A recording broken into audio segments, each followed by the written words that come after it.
Saat perayaan 10 tahun pernikahan yang kini hancur oleh pengkhianatan suamiku.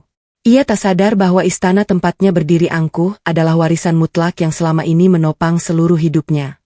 Dan satu kalimat dariku di depan mikrofon ini akan meruntuhkan takhta palsunya hingga tak bersisa dalam sekejap mata.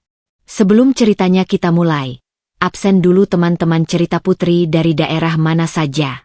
Bantu subscribe, like dan komen dari teman-teman semua sangat berarti buatku. Agar channel ini bisa berkembang dan tentunya bisa menghadirkan cerita yang lebih menyayat hati. Yang sudah subscribe, like, dan komen aku ucapkan terima kasih dan semoga selalu lancar rezekinya. Amin. Ayo kita mulai cerita kali ini. Ikuti sampai selesai ya. Lampu gantung kristal di ruang tengah penthouse itu memantulkan cahaya yang menyilaukan. Namun, bagi Rani, binar itu terasa mencekik. 10 tahun bukan waktu yang singkat untuk membangun sebuah rumah tangga. Dan malam ini seharusnya menjadi puncak perayaan atas ketahanan mereka. Sejak sore, Rani tidak berhenti bergerak. Ia memastikan Katri menyajikan menu terbaik, menata vas bunga lili putih kesukaan Aris, dan menyapa setiap tamu yang datang dengan senyum yang sudah ia latih di depan cermin selama berjam-jam. Kakinya yang terbalut sepatu hak tinggi mulai terasa kebas, tetapi rasa sakit itu tidak sebanding dengan kekosongan yang ia rasakan setiap kali matanya mencari sosok suaminya. Aris ada di sana, berdiri di dekat balkon dengan setelan jas hitam yang tampak sangat pas di tubuh tegapnya. Namun, suaminya itu tidak sedang merayakan kemenangan mereka sebagai pasangan. Aris justru terlihat asyik tertawa kecil. Kepalanya condong ke arah seorang wanita muda dengan gaun merah menyala yang sangat kontras dengan gaun malam Rani yang berwarna pastel lembut. Wanita itu adalah Siska. Rani mengenalnya sebagai salah satu staf pemasaran di kantor Aris yang baru bergabung 6 bulan lalu. Kehadiran Siska malam ini awalnya dianggap Rani sebagai bentuk kesopanan kantor. Namun, intensitas bisikan di antara mereka mulai menarik perhatian beberapa tamu. Rani menarik napas panjang, mencoba menenangkan debar jantungnya yang tidak beraturan. Ia berjalan mendekati meja saji saat sebuah tangan dengan perhiasan emas yang mencolok menepuk bahunya dengan kasar. Itu Bu Sarah, ibu mertuanya. Rani, lihat itu, gelas-gelas di meja sudut sudah kosong. Kenapa kamu malah melamun di sini? Suara Bu Sarah terdengar tajam tanpa peduli bahwa beberapa tamu di dekat mereka mungkin mendengar. Rani menoleh dan berusaha tetap sopan. Maaf, Bu, saya baru saja ingin memanggil pelayan untuk menambahkannya.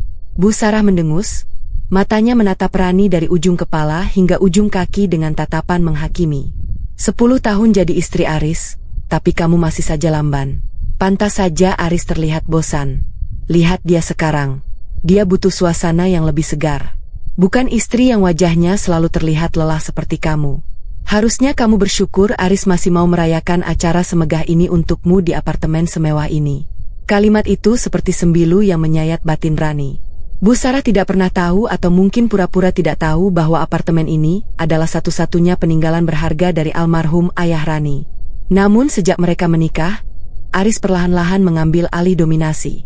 Seolah-olah seluruh kemewahan ini adalah hasil jeripayahnya sendiri. Rani memilih diam selama ini karena ia percaya bahwa mengalah adalah cara terbaik untuk menjaga keharmonisan. Ia menelan semua hinaan mertuanya demi harga diri Aris di depan publik. Rani berbalik dan berjalan menuju kerumunan, berniat menghampiri Aris untuk mengajaknya memotong kue pernikahan. Namun, langkahnya terhenti saat ia berada hanya beberapa meter di belakang suaminya.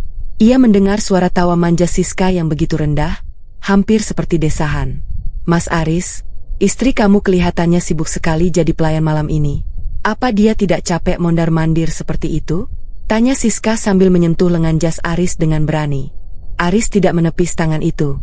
Ia justru menatap Siska dengan binar yang tidak pernah Rani lihat lagi dalam 5 tahun terakhir.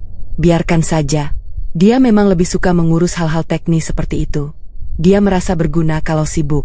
Kamu jangan terlalu banyak protes. Nikmati saja pestanya. Sayang, kata sayang yang keluar dari mulut Aris untuk wanita lain di dalam rumah mereka sendiri membuat dunia Rani terasa berputar. Dadanya terasa sesak. Seolah oksigen di ruangan luas itu tiba-tiba habis. Rani mengepalkan tangannya di samping gaun. Kukunya menekan telapak tangan hingga perih. Ia ingin berteriak, ingin menyeret Siska keluar. Namun didikan dan harga dirinya menahan semua itu. Ia teringat bagaimana ayahnya dulu mengajarkan untuk selalu tenang dalam menghadapi badai. Rani, kamu tidak apa-apa? Sebuah suara lembut menginterupsi gejolak batinnya. Itu Maya, sahabat baiknya sejak masa kuliah. Maya menatap Rani dengan kekhawatiran yang nyata. Maya adalah satu-satunya orang yang tahu betapa kerasnya Rani bekerja di balik layar untuk mendukung karir Aris yang sempat terpuruk di awal pernikahan mereka.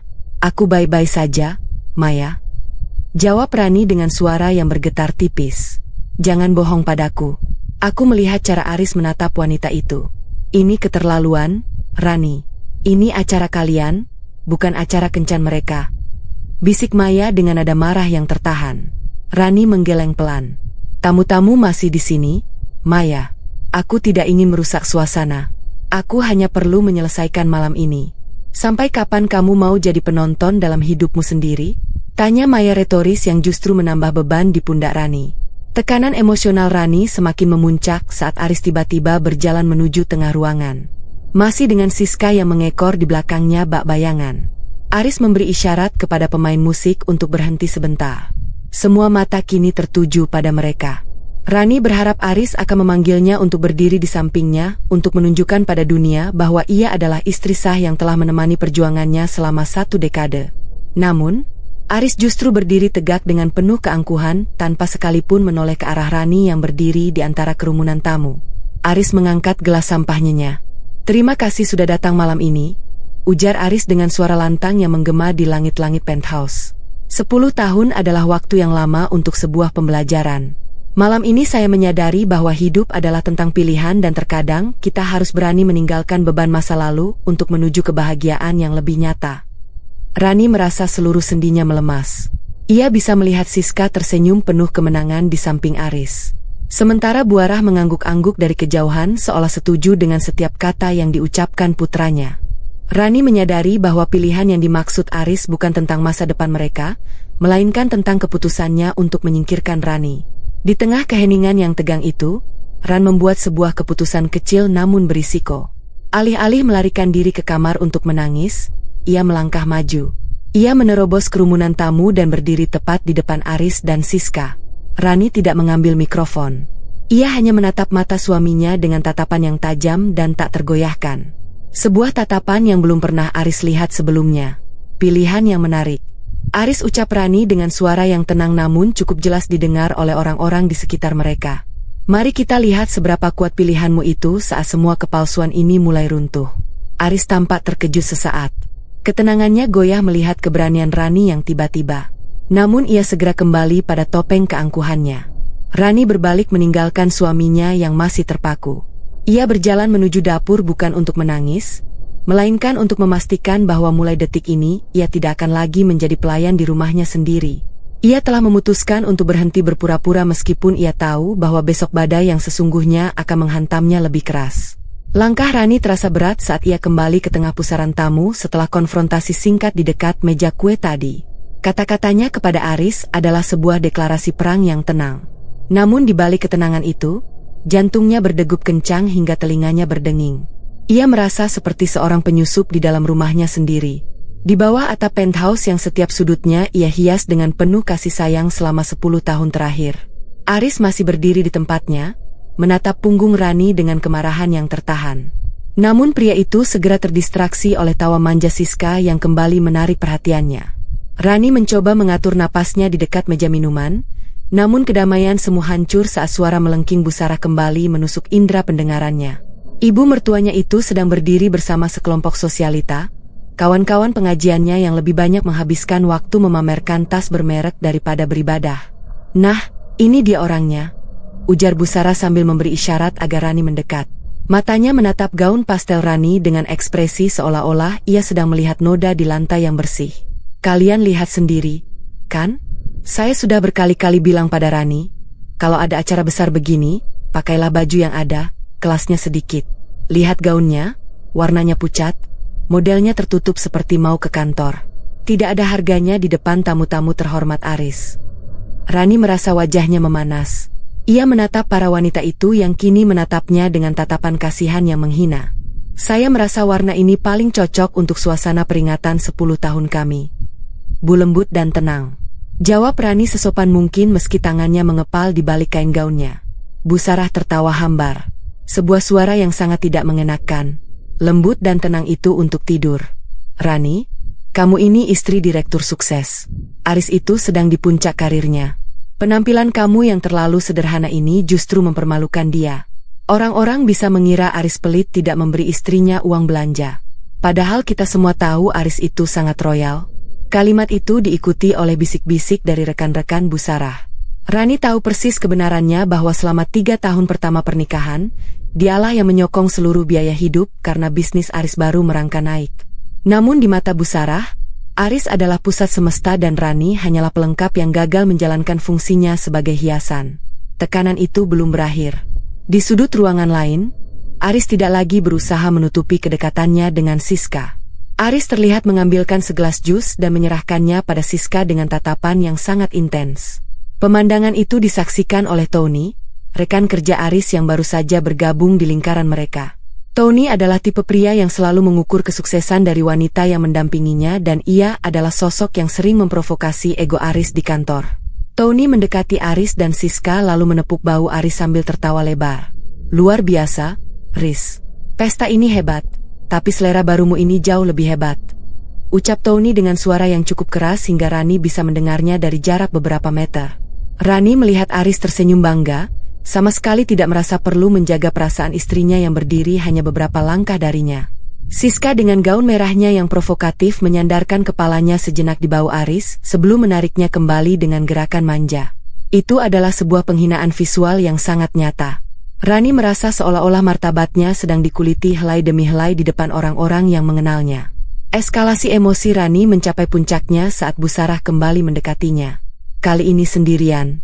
Ibu mertuanya itu berbisik tepat di telinga Rani. Aromanya yang tajam parfum mahal terasa memuakan. Jangan salahkan Aris kalau dia mencari hiburan di luar. Rani, laki-laki itu butuh sesuatu yang segar untuk dipandang. Bukan sesuatu yang membosankan dan kuno seperti kamu. Lihat Siska, dia tahu cara menghargai keberhasilan Aris dengan penampilannya. Batin Rani berteriak. Ia ingin sekali mengingatkan Bu Sarah bahwa apartemen tempat mereka berdiri saat ini adalah warisan dari mendiang ayahnya, bukan hasil keringat Aris yang diagung-agungkan itu. Namun, Rani tahu ini bukan saatnya. Jika ia membongkarnya sekarang tanpa persiapan yang matang, Aris akan mencari cara untuk memutarbalikkan fakta menggunakan kekuasaannya di depan para tamu. Rani menoleh ke arah Aris.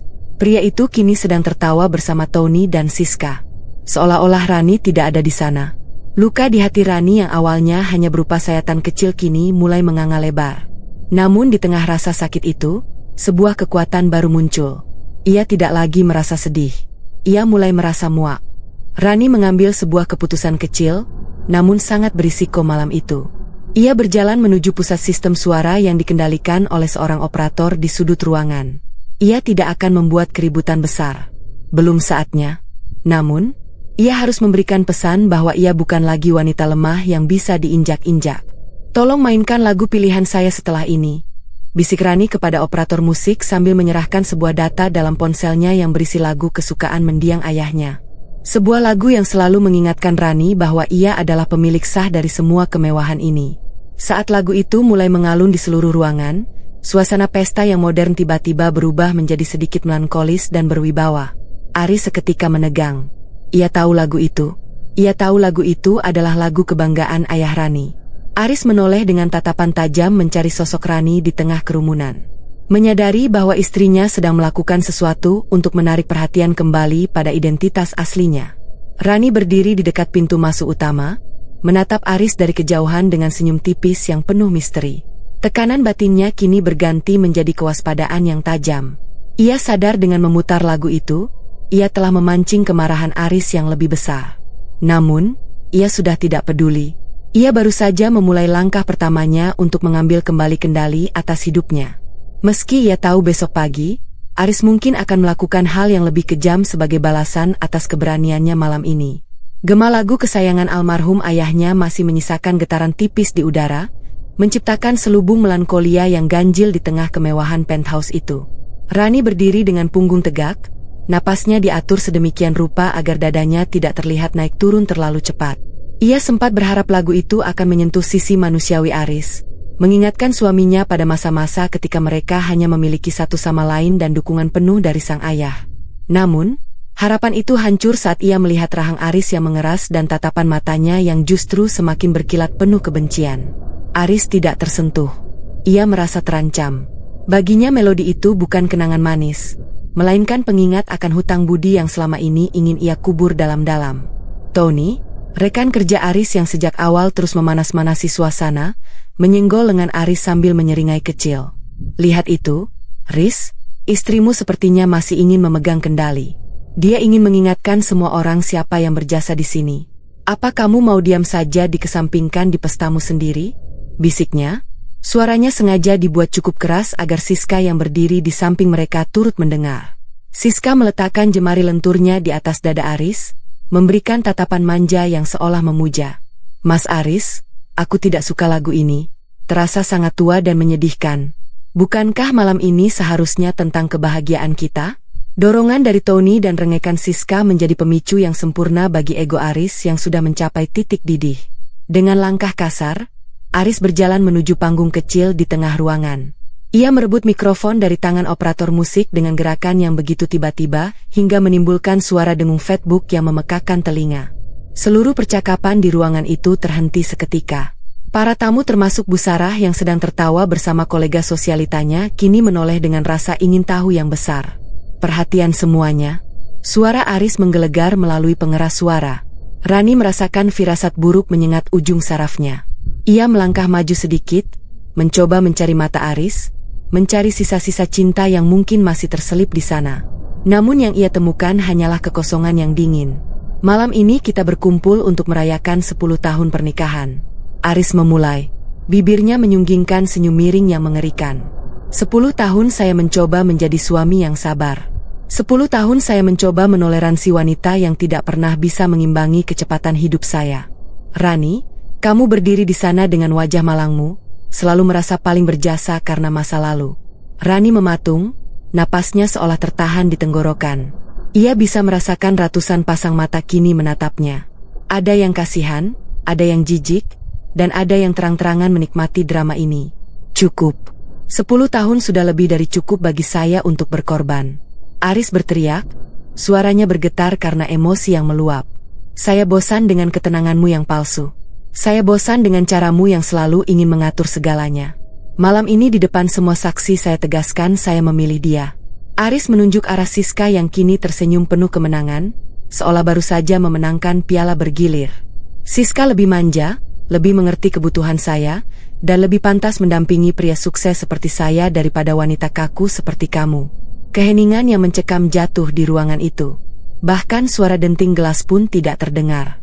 Martabat Rani yang selama 10 tahun ia jaga dengan penuh ketelitian, hancur berkeping-keping dalam hitungan detik. Ia merasa seperti ditelanjangi di tengah kerumunan. Luka masa lalu yang selama ini ia tutup rapat kembali menganga diperparah oleh pengkhianatan yang paling brutal. Besok pagi aku tidak mau melihat wajahmu lagi di sini. Aris melanjutkan dengan nada dingin yang mematikan. Kamu keluar dari apartemen ini, jangan bawa apapun kecuali pakaianmu sendiri. Apartemen mewah ini tidak pantas dihuni oleh wanita yang hanya bisa menjadi beban bagi suaminya.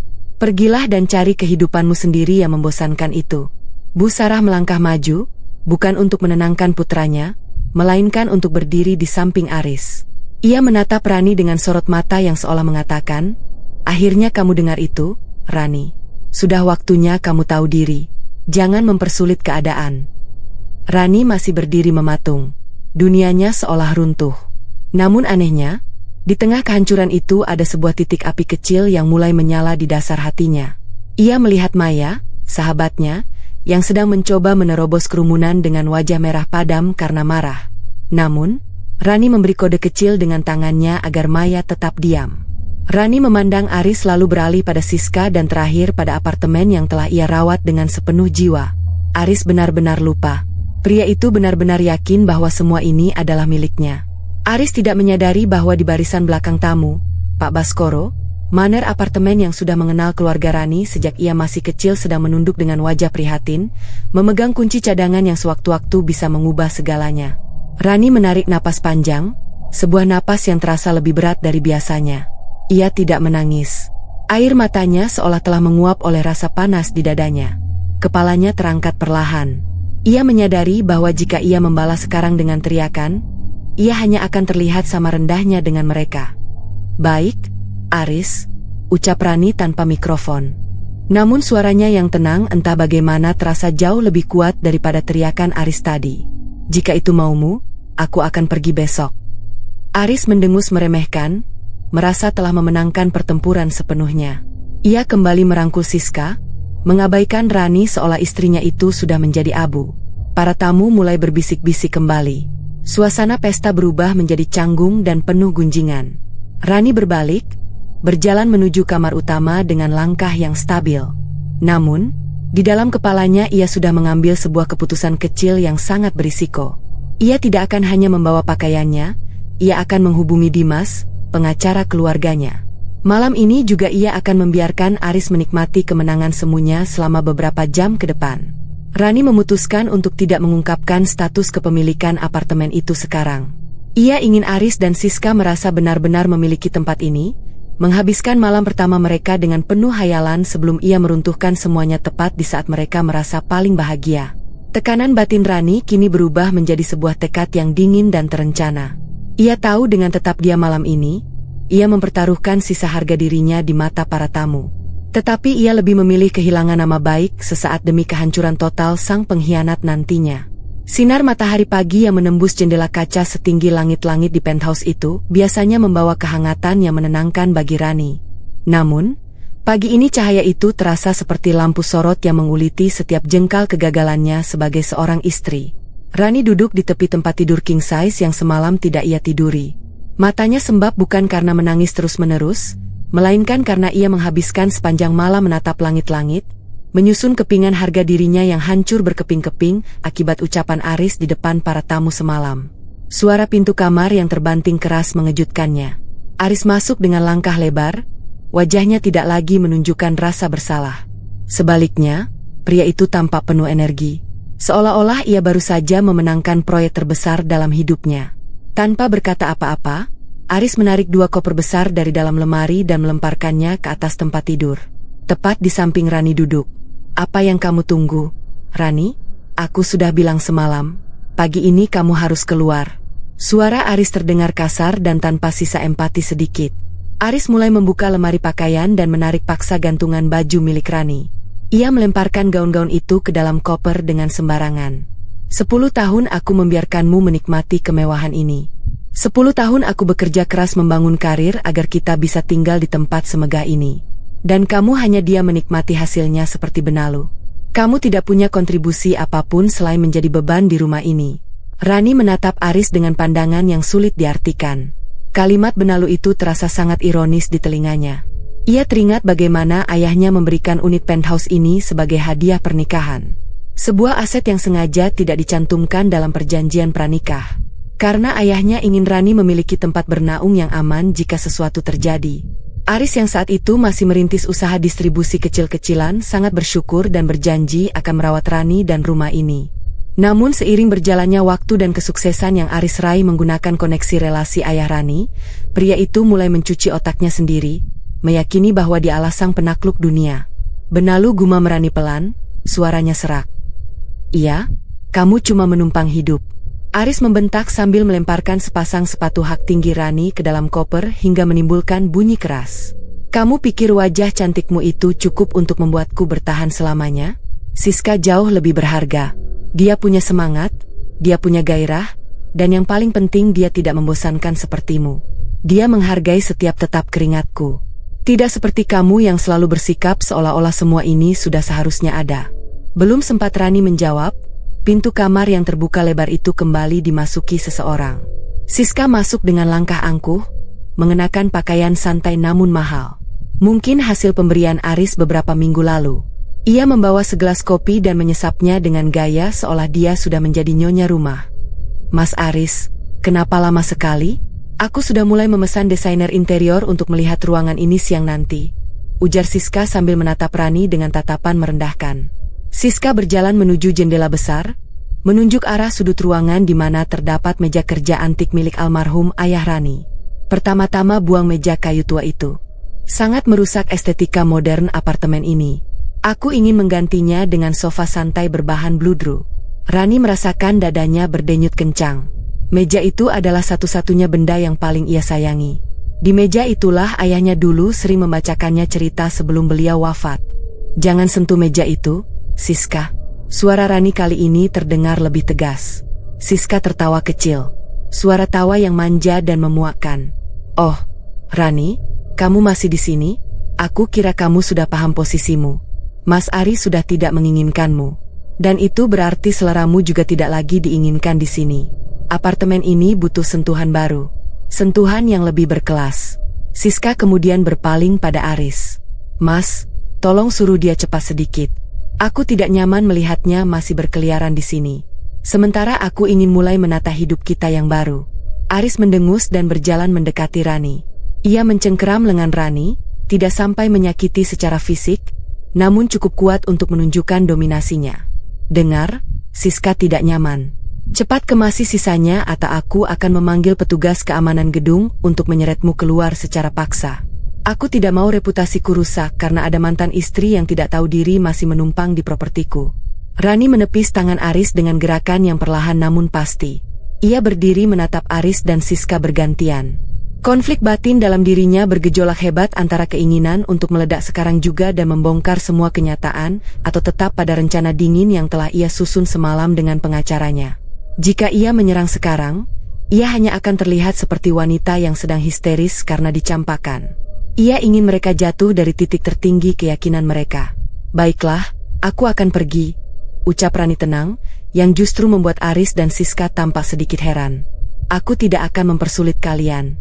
Jika kalian merasa tempat ini adalah awal kebahagiaan kalian, silakan." Rani menarik kopernya yang sudah terisi separuh. Ia berjalan melewati Siska yang memberikan senyum kemenangan yang menjijikan. Saat Rani sampai di depan pintu kamar, ia berhenti sebentar dan menoleh. "Ari, sebelum aku benar-benar keluar, aku hanya ingin kau tahu satu hal." Rani menjeda kalimatnya, menatap lurus ke dalam mata pria yang pernah ia cintai itu. Keangkuhan adalah awal dari kejatuhan yang paling menyakitkan. "Pastikan saja kau sudah benar-benar membaca semua dokumen yang pernah kau tanda tangani selama 10 tahun ini." Aris mengernyitkan dahi. "Apa maksudmu? Jangan mencoba menakut-nakutiku dengan omong kosong hukum. Aku punya pengacara hebat di kantor." Rani tidak menjawab. Ia hanya tersenyum tipis. Sebuah senyuman yang tidak sampai ke mata namun mengandung ancaman yang sangat nyata. Ia melangkah keluar dari kamar menuju lobi penthouse. Di sana ia melihat Pak Baskoro, maner apartemen, sedang berdiri di dekat pintu keluar dengan wajah gelisah. Pak Baskoro sudah melihat Aris membuang barang-barang Rani. Dan sebagai orang yang tahu siapa pemilik sebenarnya, ia merasa sangat tidak nyaman. "Bu Rani," bisik Pak Baskoro saat Rani mendekat. Rani menaruh telunjuk di bibirnya, memberi isyarat agar Pak Baskoro tetap diam untuk sementara. "Simpan semua rekaman CCTV malam ini dan pagi ini, Pak Baskoro. Jangan biarkan siapapun menghapusnya," pesan Rani pelan. Tekanan batin Rani kini berada pada puncaknya. Ia merasa kehilangan rumahnya secara fisik untuk sementara. Namun secara emosional, ia sedang membangun benteng baru. Ia keluar dari pintu penthouse itu, meninggalkan Aris dan Siska yang mulai tertawa di dalam. Tanpa menyadari bahwa Rani baru saja membuat keputusan besar, ia tidak akan hanya mengambil kembali apartemennya. Ia akan memastikan Aris tidak memiliki tempat untuk bernaung di seluruh kota ini. Risiko yang ia ambil adalah membiarkan mereka bermain rumah-rumahan selama beberapa hari ke depan yang berarti ia harus menanggung beban malu di mata tetangga dan teman-temannya yang melihatnya terusir. Namun bagi Rani, rasa malu sementara itu adalah harga kecil untuk sebuah kehancuran mutlak yang sedang ia persiapkan. Lantai marmer lobi apartemen yang dingin seolah menembus sol sepatu Rani merambat hingga ke tulang-tulangnya. Di sampingnya, 2 koper besar berdiri kaku, saksi bisu atas 10 tahun pengabdian yang dibalas dengan pengusiran hina. Pak Baskoro, sang ene apartemen, berdiri beberapa meter di belakang meja resepsionis dengan kepala tertunduk. Sesekali melirik Rani dengan tatapan penuh simpati yang justru membuat Rani merasa semakin kerdil. Suara decitan rem mobil yang tajam di depan lobi memecah keheningan. Sebuah mobil sedan putih berhenti dengan tergesa-gesa. Maya keluar dari pintu kemudi. Wajahnya yang biasanya ceria kini tampak pucat dan penuh amarah. Ia berlari menghampiri Rani. Matanya membelalak melihat koper-koper itu. "Rani, apa-apaan ini?" Aku baru saja sampai dan melihat pesan singkatmu, tapi aku tidak menyangka bajingan itu benar-benar melakukan ini. Suara Maya meninggi, menggema di langit-langit lobi yang tinggi. Rani hanya bisa menarik napas pendek, mencoba menelan gumpalan sesak yang menyumbat tenggorokannya. Dia memintaku pergi pagi ini, Maya. Aku tidak punya pilihan lain selain menuruti kemauannya untuk saat ini. Maya memegang bahu Rani, mengguncangnya pelan. Tidak punya pilihan. Rani, ini apartemenmu. Ini warisan Om Baskara. Bagaimana bisa kamu membiarkan Aris mengusirmu dari rumahmu sendiri seolah-olah kamu ini pencuri? Tepat saat itu, pintu lift terbuka. Aris keluar bersama Siska yang masih mengenakan jubah mandi sutra berwarna krem. Pemberian Aris yang Rani tahu dibeli menggunakan rekening bersama mereka. Aris berjalan dengan dagu terangkat. Tangannya merangkul pinggang Siska dengan posesif, seolah ingin memamerkan kemenangan mereka kepada dunia. Oh, lihat siapa yang datang. Si pembela kebenaran ejek Aris saat melihat Maya. Ia berhenti tepat di depan kedua wanita itu. Sementara Siska menyandarkan kepalanya di bahu Aris dengan senyum tipis yang merendahkan. Aris, kamu benar-benar tidak punya otak ya? Bentak Maya melangkah maju menghadapi Aris. Kamu mengusir istrimu sendiri seperti sampah? Setelah semua yang dia berikan padamu. Aris tertawa meremehkan. Dia tidak memberiku apa-apa selain rasa bosan selama 10 tahun. Maya, dan soal apartemen ini, anggap saja ini kompensasi atas kesabaranku menghadapinya selama ini. Lagi pula, Rani sendiri yang setuju untuk pergi. Benar kan, sayang? Aris menatap Rani dengan mata yang dingin, penuh ancaman terselubung. Siska menimpali dengan suara manja yang dibuat-buat. Mas Aris, sudah jangan diladeni. Aku lelah menunggu staf dekorasi datang. Aku ingin segera mengubah kamar utama itu agar tidak bau masa lalu. Rani merasa seolah ada tangan tak kasat mata yang meremas jantungnya. Penghinaan itu terasa berkali lipat lebih tajam karena diucapkan di depan Maya dan staf apartemen. Namun, alih-alih meledak dalam amarah, sebuah memori tiba-tiba melintas di benak Rani. Ia teringat suara berat ayahnya, almarhum Pak Baskara. Beberapa bulan sebelum beliau tiada. Rani, laki-laki bisa berubah saat mereka merasa sudah berada di puncak. Jangan pernah meletakkan seluruh kunci hidupmu di tangan orang lain. Di balik meja kerjaku ada sebuah map hitam. Jika suatu saat suamimu lupa siapa yang membantunya berdiri, buka map itu. Itu adalah perlindunganmu. Rani tersentak. Map hitam. Selama 10 tahun pernikahan yang ia anggap harmonis, ia tidak pernah merasa perlu mencari map itu. Ia percaya sepenuhnya pada Aris hingga ia lupa pada peringatan ayahnya tentang kemandirian. Map itu tersimpan di kompartemen rahasia di bawah laci meja kerja kayu tua milik ayahnya. Meja yang tadi pagi ingin dibuang oleh Siska. Ayo Maya, kita pergi sekarang, ujar Rani. Tiba-tiba suaranya kini terdengar jauh lebih stabil dan rendah. Maya ternganga. Rani, kamu mau menyerah begitu saja? Rani menggeleng pelan. Matanya menatap tajam ke arah Aris dan Siska untuk terakhir kalinya sebelum berbalik.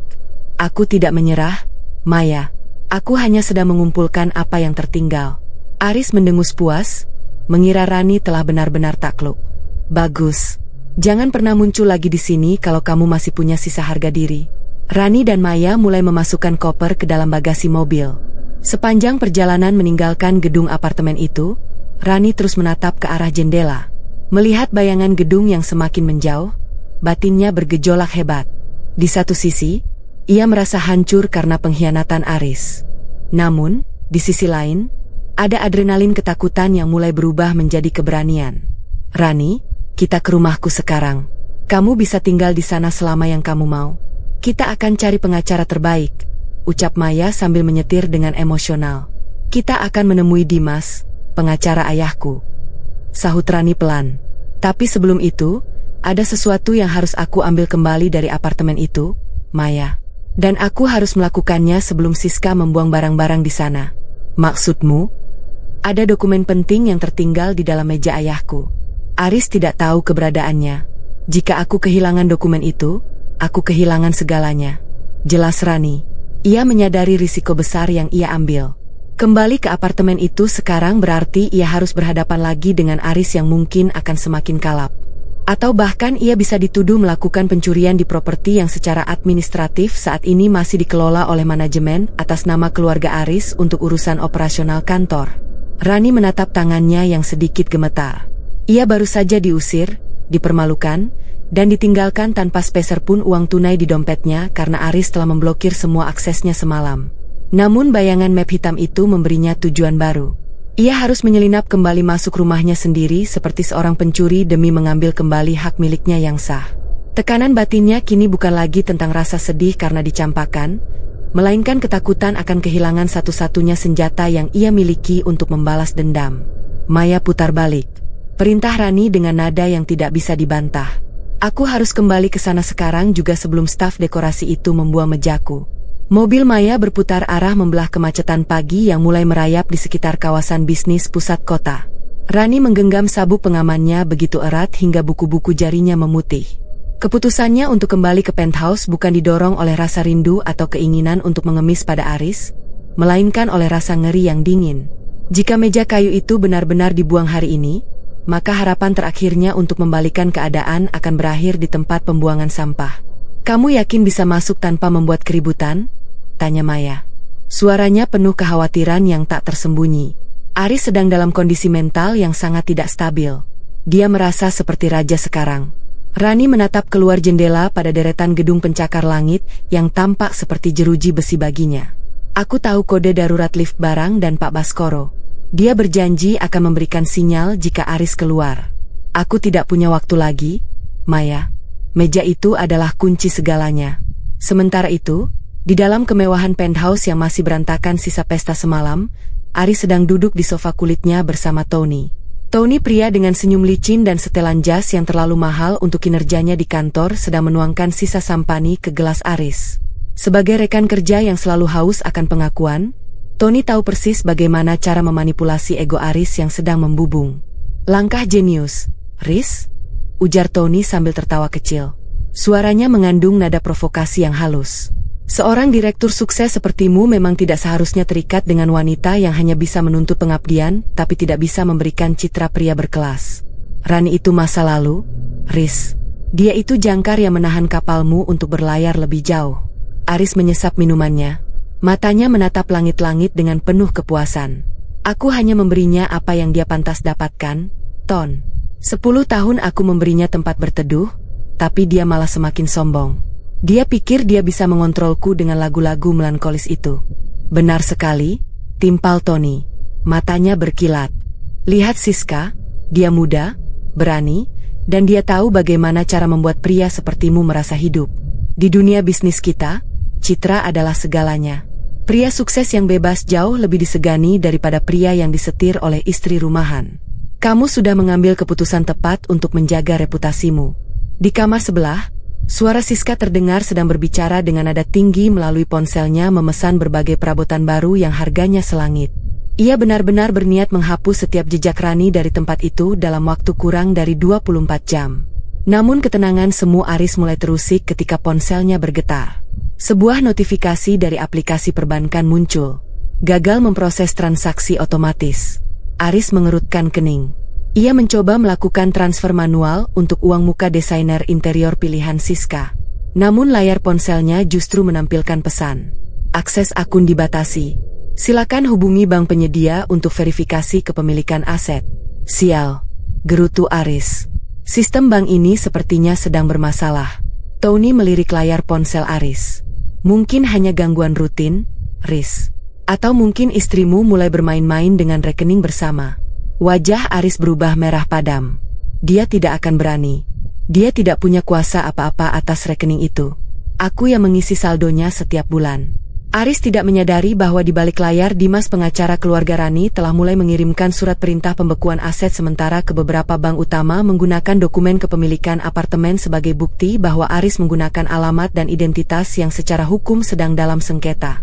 Di sisi lain gedung, Rani berhasil menyelinap masuk melalui pintu layanan lift barang. Jantungnya berdegup kencang saat ia melangkah masuk ke koridor belakang yang sunyi. Ia tahu setiap jengkal gedung ini. Dengan langkah yang sangat berhati-hati, ia mendekati unit pentousnya sendiri melalui sedikit celah pintu yang belum sepenuhnya tertutup karena staf kebersihan yang sedang keluar masuk membawa sisa sampah pesta. Rani melihat Tony dan Ari sedang asyik berbincang di ruang tengah. Rani menyelinap ke arah ruang kerja ayahnya yang letaknya agak tersembunyi di balik partisi ruang buku. Di sana ia melihat meja kayu ek tua itu sudah ditarik sedikit ke tengah ruangan, siap untuk diangkut keluar. Siska tampak berdiri di dekat sana, sedang menginstruksikan 2 orang petugas pindahan untuk segera membawanya turun. Meja kusam ini taruh saja di gudang bawah atau buang sekalian, perintah Siska sambil mengibaskan tangan. Aroma parfumnya yang menyengat memenuhi ruangan kecil itu. Rani merasakan amarah yang murni membakar dadanya. Itu mejanya, itu sejarahnya. Saat Siska dan para petugas itu beralih ke ruangan lain untuk mengambil barang lain, Rani dengan cepat merangkak di bawah meja. Ia meraba bagian bawah laci ketiga, mencari tonjolan kecil yang pernah ditunjukkan ayahnya. Klik. Sebuah kompartemen tipis terbuka. Di dalamnya terselip sebuah map plastik hitam yang tampak berdebu. Rani menariknya keluar dengan tangan gemetar. Ia membukanya sedikit dan melihat dokumen dengan stempel notaris asli dan sebuah surat wasiat tambahan yang belum pernah didaftarkan ke kantor hukum Aris. Isinya bukan hanya tentang apartemen, tapi juga tentang aliran dana awal perusahaan Aris yang ternyata merupakan pinjaman modal bersyarat dari perusahaan ayah Rani. Modal yang statusnya sekarang adalah gagal bayar. Tepat saat Rani hendak menyelipkan map itu ke dalam balik bajunya, ia mendengar suara langkah kaki mendekat. Itu suara sepatu hak tinggi Siska. Meja ini kenapa belum diangkut? Suara Siska terdengar sangat dekat. Rani menahan napas. Tubuhnya merapat ke dinding di balik tumpukan buku yang belum sempat dikemas. Ia bisa melihat bayangan Siska di lantai. Jika Siska menoleh sedikit saja ke arah sudut gelap di balik rak buku, Rani akan tertangkap basah. Risiko tertangkap sebagai pencuri di rumahnya sendiri sangat besar dan itu akan memberi alasan legal bagi Aris untuk benar-benar menghancurkan reputasinya secara hukum. Ayo cepat angkut meja ini, bentak Siska pada petugas yang baru kembali. Meja itu pun mulai digeser. Rani terpaksa harus bergerak lebih mundur ke area yang lebih sempit. Ia terjebak di dalam ruangan yang mulai dikosongkan. Di satu sisi, ia berhasil mendapatkan map itu. Namun di sisi lain, ia kini tidak punya jalan keluar yang aman karena Aris dan Tony masih berada di ruang tengah menghalangi pintu utama. Rani memegang map hitam itu erat di dadanya. Keputusan kecilnya untuk kembali secara diam-diam kini membawanya pada situasi hidup dan mati bagi harga dirinya. Jika ia keluar sekarang, ia harus menghadapi konfrontasi fisik dan verbal yang mungkin akan membuatnya kehilangan dokumen berharga itu. Namun, jika ia tetap bersembunyi, ia berisiko terkunci di dalam saat Aris mengganti seluruh kode akses digital apartemen tersebut sore nanti. Tekanan batin Rani mencapai titik nadir saat ia mendengar Aris berteriak dari ruang tengah. Siska, mana kartu kredit cadanganku? Kenapa yang ini juga tidak bisa digunakan? Rani tersenyum tipis di balik kegelapan. Perang finansial sudah dimulai dan ia memegang senjata pemungkas di tangannya. Namun, ia harus menemukan cara untuk keluar dari sana hidup-hidup tanpa harus menyerahkan nyawanya pada Aris. Lari dari pintu darurat gedung bertingkat itu membuat paru-paru Rani terasa terbakar. Namun, dekapan tangannya pada map hitam di balik blue sama sekali tidak melonggar. Saat ia masuk ke dalam mobil Maya yang menunggu di sudut jalan yang gelap, napasnya tersengal, tapi matanya tidak lagi memancarkan ketakutan. Ada sesuatu yang mati di dalam sana semalam. Mungkin rasa cintanya, mungkin juga rasa kasihan yang tersisa dan kini digantikan oleh sesuatu yang jauh lebih dingin. Rani, kamu gila? Bagaimana kalau Aris melihatmu? Maya langsung memberondongnya dengan pertanyaan begitu mobil melaju. Wajah sahabatnya itu pucat pasi, tangannya gemetar saat memegang kemudi. Kamu bisa dituduh mencuri barang di rumahmu sendiri kalau dia memanggil polisi? Rani tidak menjawab segera. Ia perlahan mengeluarkan map plastik hitam itu dan membukanya di bawah lampu kabin mobil yang remang-remang. Matanya menyisir barisan kalimat legal yang kaku, stempel notaris yang masih terbaca jelas, dan tanda tangan almarhum ayahnya yang gagah. Aku tidak mencuri, Maya. Suara Rani terdengar sangat datar, hampir tanpa emosi. Aku hanya mengambil kembali apa yang memang sejak awal tidak pernah menjadi milik Aris. Maya melirik arah Rani. Dan untuk pertama kalinya dalam 10 tahun persahabatan mereka, ia merasa ngeri.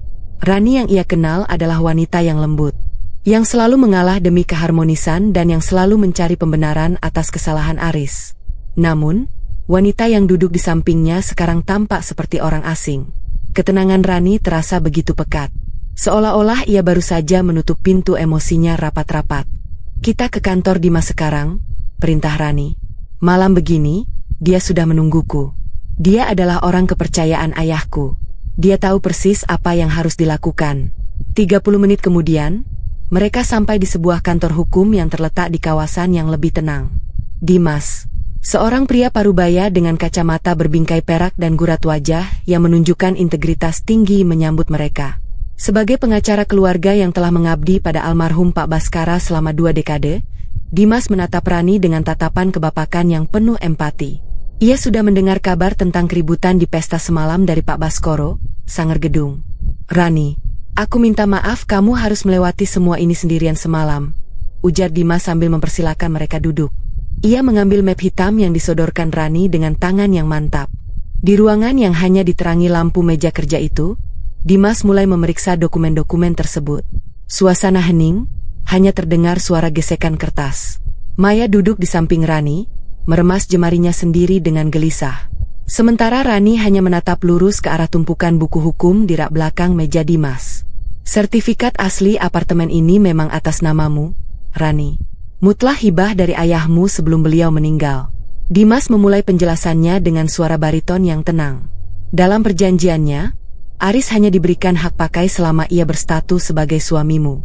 Namun, ada poin krusial di sini. Apartemen ini tidak pernah dimasukkan ke dalam harta bersama karena statusnya adalah warisan murni." Rani mengangguk pelan.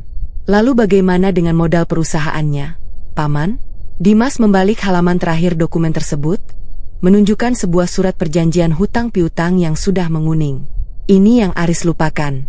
Modal awal yang diberikan ayahmu untuk perusahaannya bukan hibah, melainkan pinjaman modal kerja dengan jaminan aset perusahaan itu sendiri. Jika terjadi pelanggaran kesepakatan, termasuk tindakan yang merugikan reputasi keluarga Baskara, kamu berhak menarik kembali modal tersebut atau mengambil alih posisi pemegang saham mayoritas." Mendengar itu, Maya menutup mulutnya dengan tangan terperangah. "Jadi selama ini Aris membangun kerajaannya di atas tanah milik Rani secara hukum ya?" jawab Dimas tegas. Aris hanya mengandalkan fakta bahwa Rani adalah istri yang penurut. Dia yakin Rani tidak akan pernah memeriksa dokumen-dokumen ini. Rani menyandarkan punggungnya ke kursi kayu yang keras. Rasa sakit yang semalam menghujamnya kini berubah menjadi sebuah rencana yang presisi. Ia membayangkan wajah Aris yang angkuh saat mengusirnya dan wajah Siska yang merasa telah mendapatkan segalanya. Mereka tidak tahu bahwa mereka sedang berdansa di atas bom waktu yang sumbuhnya baru saja Rani sulut. "Paman, aku tidak ingin hanya mengusir mereka," ucap Rani. Tiba-tiba Dimas menaikkan alisnya. "Maksudmu? Jika aku mengusir mereka sekarang, mereka hanya akan pindah ke rumah lain dengan uang yang masih ada di rekening Aris. Mereka akan merasa sebagai korban yang teraniaya." Rani menjeda kalimatnya, matanya berkilat dingin. "Aku ingin Aris merasakan apa yang aku rasakan semalam. Aku ingin dia merasa memiliki segalanya, merasa di puncak kejayaan. Lalu aku akan menarik karpet dari bawah kakinya tepat di saat dia sedang berpesta." Maya bergidik ngeri mendengar nada suara Rani. "Rani, itu terdengar sangat berbahaya. Kenapa tidak kita selesaikan saja secara hukum sekarang dan biarkan mereka pergi?" Rani menoleh ke arah Maya karena dia menghancurkan 10 tahun hidupku dalam satu malam. "Maya, dia mempermalukan ayahku dengan menyebut pemberiannya sebagai hasil keringatnya sendiri. Aku tidak akan membiarkan dia keluar dengan kepala tegak." Dimas menghela napas panjang lalu mengangguk kecil.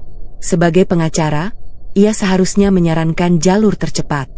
Namun sebagai orang yang menghormati Pak Baskara, ia paham bahwa harga diri ini harus ditebus. "Apa rencanamu? Biarkan dia merasa menang untuk beberapa hari ini. Jangan kirim surat pengosongan dulu. Tapi aku ingin Paman mulai membatasi akses operasional kantornya secara diam-diam melalui Dewan Komisaris yang masih setia pada mendiang ayahku." Rani menjelaskan dengan detail yang mengerikan. "Dan satu lagi, Paman, aku butuh Pak Baskoro untuk tetap bekerja sama dengan Aris seolah-olah tidak ada yang terjadi." Rani berdiri merapikan blusnya yang masih sedikit kotor karena menyelinap tadi. Keputusan kecil telah diambil. Ia tidak akan bersembunyi.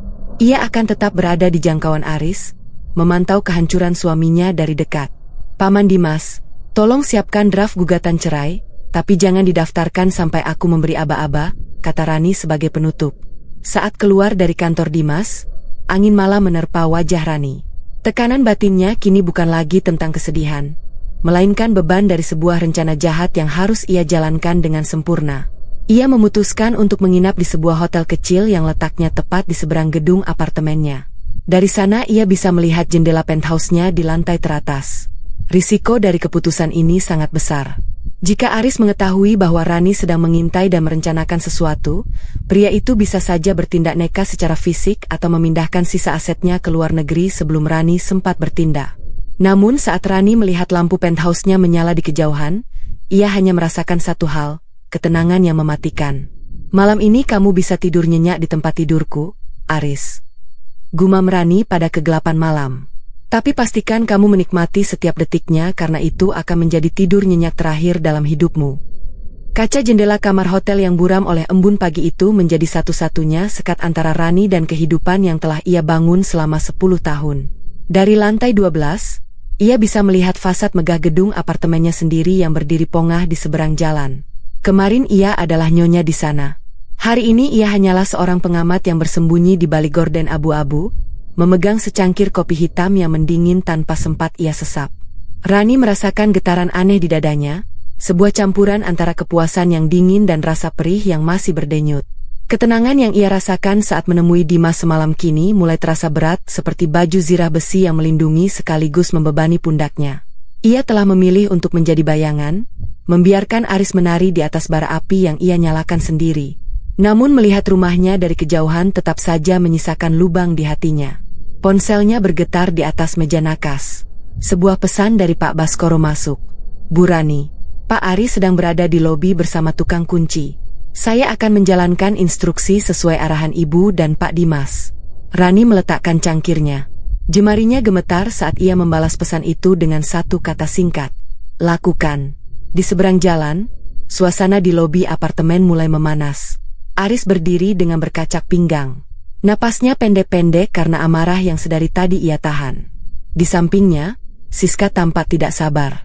Sesekali memainkan kuku-kuku jarinya yang dicat merah darah. Seorang pria parubaya dengan tas peralatan tukang kunci berdiri canggung di antara mereka. "Apa maksud Anda dengan tidak bisa?"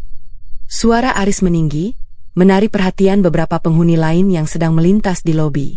"Saya adalah penghuni penthouse. Saya punya hak penuh untuk mengganti kunci unit saya sendiri." Pak Baskoro melangkah maju dengan ketenangan yang terlatih. Sebagaimana gedung yang telah mengabdi sejak mendiang ayah Rani membangun tempat ini, ia tahu persis siapa yang memegang kendali sah. Ia menatap Aris tanpa rasa gentar. Meski Aris mencoba mengintimidasi dengan postur tubuhnya yang lebih tinggi. "Mohon maaf yang sebesar-besarnya, Pak Aris," ujar Pak Baskoro dengan suara bariton yang stabil.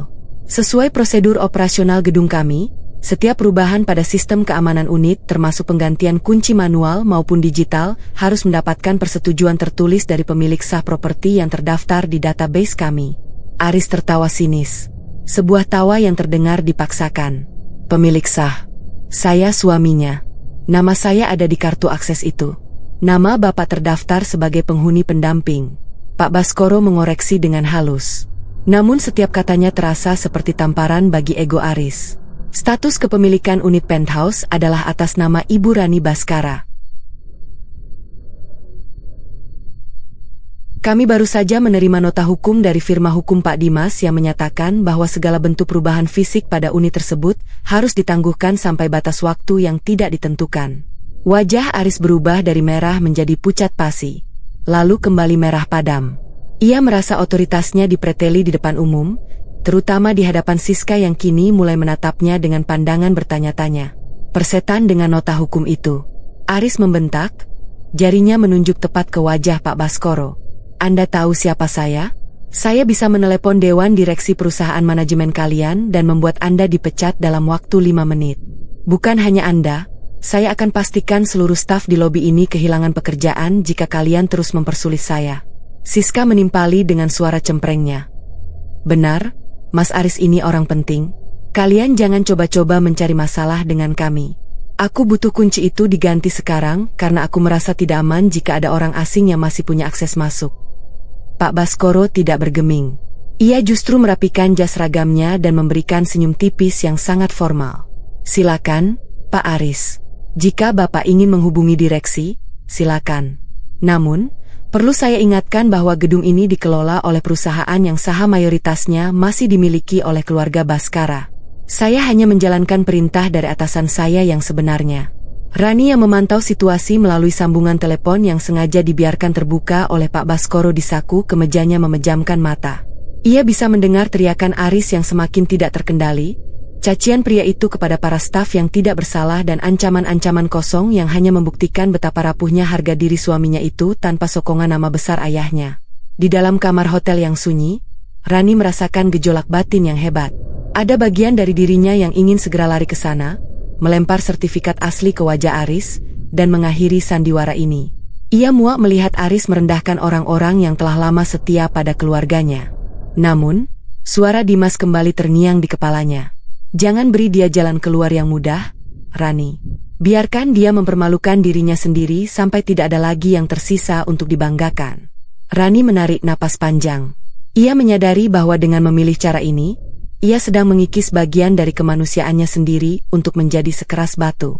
Ia sedang belajar untuk tidak peduli pada keributan yang ia ciptakan selama tujuannya tercapai. Aris yang kini sedang mengamuk di lobi mulai mencoba merebut tas peralatan tukang kunci itu secara paksa, memaksa pria itu untuk tetap bekerja. Petugas keamanan gedung segera mendekat, membentuk barikade kecil untuk melindungi Pak Baskoro dan staf lainnya. "Bapak harus tenang atau kami terpaksa meminta Bapak meninggalkan area lobi," ucap salah satu petugas keamanan dengan tegas. "Kalian mengusir saya?" Aris berteriak. Suaranya pecah. "Ini tempat saya. Saya yang bayar iuran pemeliharaan di sini." Rani mematikan sambungan telepon itu. Ia tidak sanggup mendengar lebih jauh. Ia berdiri dari kursi, berjalan menuju meja tulis hotel, dan mengambil selembar kertas. Dengan tangan yang kini sudah mantap, ia menuliskan sebuah pesan singkat. Ia memanggil layanan kurir hotel. "Tolong kirimkan ini ke unit penthouse di seberang jalan. Berikan langsung kepada Pak Aris," perintahnya pada petugas hotel. Pesan itu hanya berisi satu kalimat pendek. "Bagaimana rasanya menjadi tamu di rumah yang kau kai milikmu sendiri? Aris, nikmati sisa waktumu karena tagihan untuk 10 tahun ini baru saja mulai dikirimkan. Ini adalah keputusan kecil yang berisiko." Dengan mengirimkan pesan itu, Rani secara terang-terangan menunjukkan keberadaannya yang masih mengintai. Ia tahu Aris akan semakin kalap dan mungkin akan mencarinya ke seluruh hotel di sekitar sana. Namun, Rani ingin Aris merasakan teror yang sama dengan yang ia rasakan saat diusir semalam. Perasaan bahwa setiap sudut tempat itu kini mengawasinya, bahwa ia tidak lagi memiliki kendali, dan bahwa benalu yang ia hina sebenarnya adalah pemilik akar yang menopang hidupnya. Tekanan batin Rani kini mencapai level baru. Ia tidak lagi takut akan kehilangan apartemennya. Ia justru mulai takut pada kegelapan yang ia rasakan setiap kali ia berhasil menyudutkan Aris. Apakah pembalasan dendam ini akan benar-benar memberinya kedamaian atau justru mengubahnya menjadi sosok yang tidak lagi ia kenali? Kertas pesan singkat yang Rani kirimkan melalui kurir hotel semalam adalah sebuah granat tanpa pin yang dilemparkan ke dalam benteng kesombongan Aris. Dari balik jendela kaca hotel yang kini menjadi menara pengawasannya, Ran melihat mobil mewah Aris keluar dari basement apartemen dengan kecepatan yang tidak wajar membelah genangan sisa hujan pagi. Rani tahu ketenangan yang ia bangun di kantor Dimas kemarin sedang diuji oleh adrenalin balas dendam yang mulai berdenyut di nadinya. Ia tidak merasa menang. Belum ada rasa mual yang samar di ulu hatinya setiap kali ia membayangkan wajah Aris yang merah padam karena murka. 10 tahun ia dididik oleh rasa takut untuk tidak mengecewakan suaminya dan sekarang menghancurkan pria itu secara sadar memicu konflik batin yang luar biasa. Rani merasa seolah ia sedang membunuh bagian dari dirinya sendiri yang masih menyimpan sisa-sisa kenangan manis tentang pernikahan mereka yang palsu. Di dalam penthouse, suasana justru lebih menyerupai medan perang daripada rumah impian. Siska berdiri di tengah ruang tamu yang masih dipenuhi koper-koper terbuka. Wajahnya ditekuk dalam ekspresi ketidakpuasan yang akut. "Mas, aku tidak mau tahu. Pak Baskoro itu tadi pagi menatapku seolah aku ini pencuri di lobi." Siska berteriak, suaranya melengking menembus keheningan ruangan. "Katamu, apartemen ini milikmu. Katamu Rani cuma numpang. Tapi kenapa dia masih bisa mengirim pesan ancaman? Kenapa kunci digitalnya tidak bisa diganti? Aku butuh jaminan, Mas. Aku butuh sesuatu yang nyata kalau istrimu yang gila itu benar-benar melakukan sesuatu." Aris yang sedang mencoba menghubungi bagian keuangan kantornya membanting ponselnya ke atas meja kayu yang belum sempat diangkut keluar. "Siska, diamlah sebentar. Aku sedang mengurus masalah besar di kantor." "Jaminan apa yang kamu mau?" tanya Aris kemudian. Suaranya para kelelahan. SIS melipat tangan di dada. Matanya berkilat penuh tuntutan. "Beri aku mobil baru dan set perhiasan yang kemarin kita lihat di mall." Aku harus menunjukkan pada teman-temanku dan pada Rani bahwa aku mendapatkan lebih banyak darimu daripada yang dia miliki selama 10 tahun ini. Itu harga diri aku, Mas. Aris memijat pangkal hidungnya. Ia tidak berani mengaku pada Siska bahwa pagi ini ia menerima laporan bahwa lini kredit perusahaannya dari Baskara Group, perusahaan keluarga Rani, telah dibekukan untuk sementara karena evaluasi manajemen. Rekening pribadinya yang terhubung dengan aset-aset warisan ayah Rani juga sedang berada di bawah pengawasan ketat BAN atas permintaan firma hukum Dimas. Besok kita lihat, Siska, sekarang aku harus ke kantor. Jawab Aris dingin, mencoba menutupi kepanikannya. Namun di kantor situasi justru lebih buruk. Saat Aris melangkah masuk ke lobi perusahaan, ia disambut oleh tatapan aneh dari para stafnya. Di sana, di tengah ruang tunggu yang elegan, Rani sudah duduk dengan anggun. Ia mengenakan setelan blazer berwarna biru tua yang memberikan kesan otoritas yang tak terbantahkan. Pakaian yang ia simpan di brankas kantor ayahnya bukan di lemari yang dibongkar Aris semalam. Aris menegang. Rani, berani-beraninya kamu datang ke sini. Rani berdiri perlahan, membiarkan Aris melihat bahwa ia sama sekali tidak terguncang oleh intimidasi suaminya. Ini kantor yang dibangun dengan modal ayahku, Aris. Aku punya hak untuk berada di sini. Setidaknya sampai audit selesai. Aris menarik lengan Rani dengan kasar menuju ruangan pribadinya, membanting pintu hingga menimbulkan suara dentum yang keras. Tony yang baru saja hendak masuk membawa laporan harian tertegun di depan pintu. Telinganya langsung menempel ke kayu pintu untuk mencuri dengar. Apa maumu, Rani? Uang apartemen?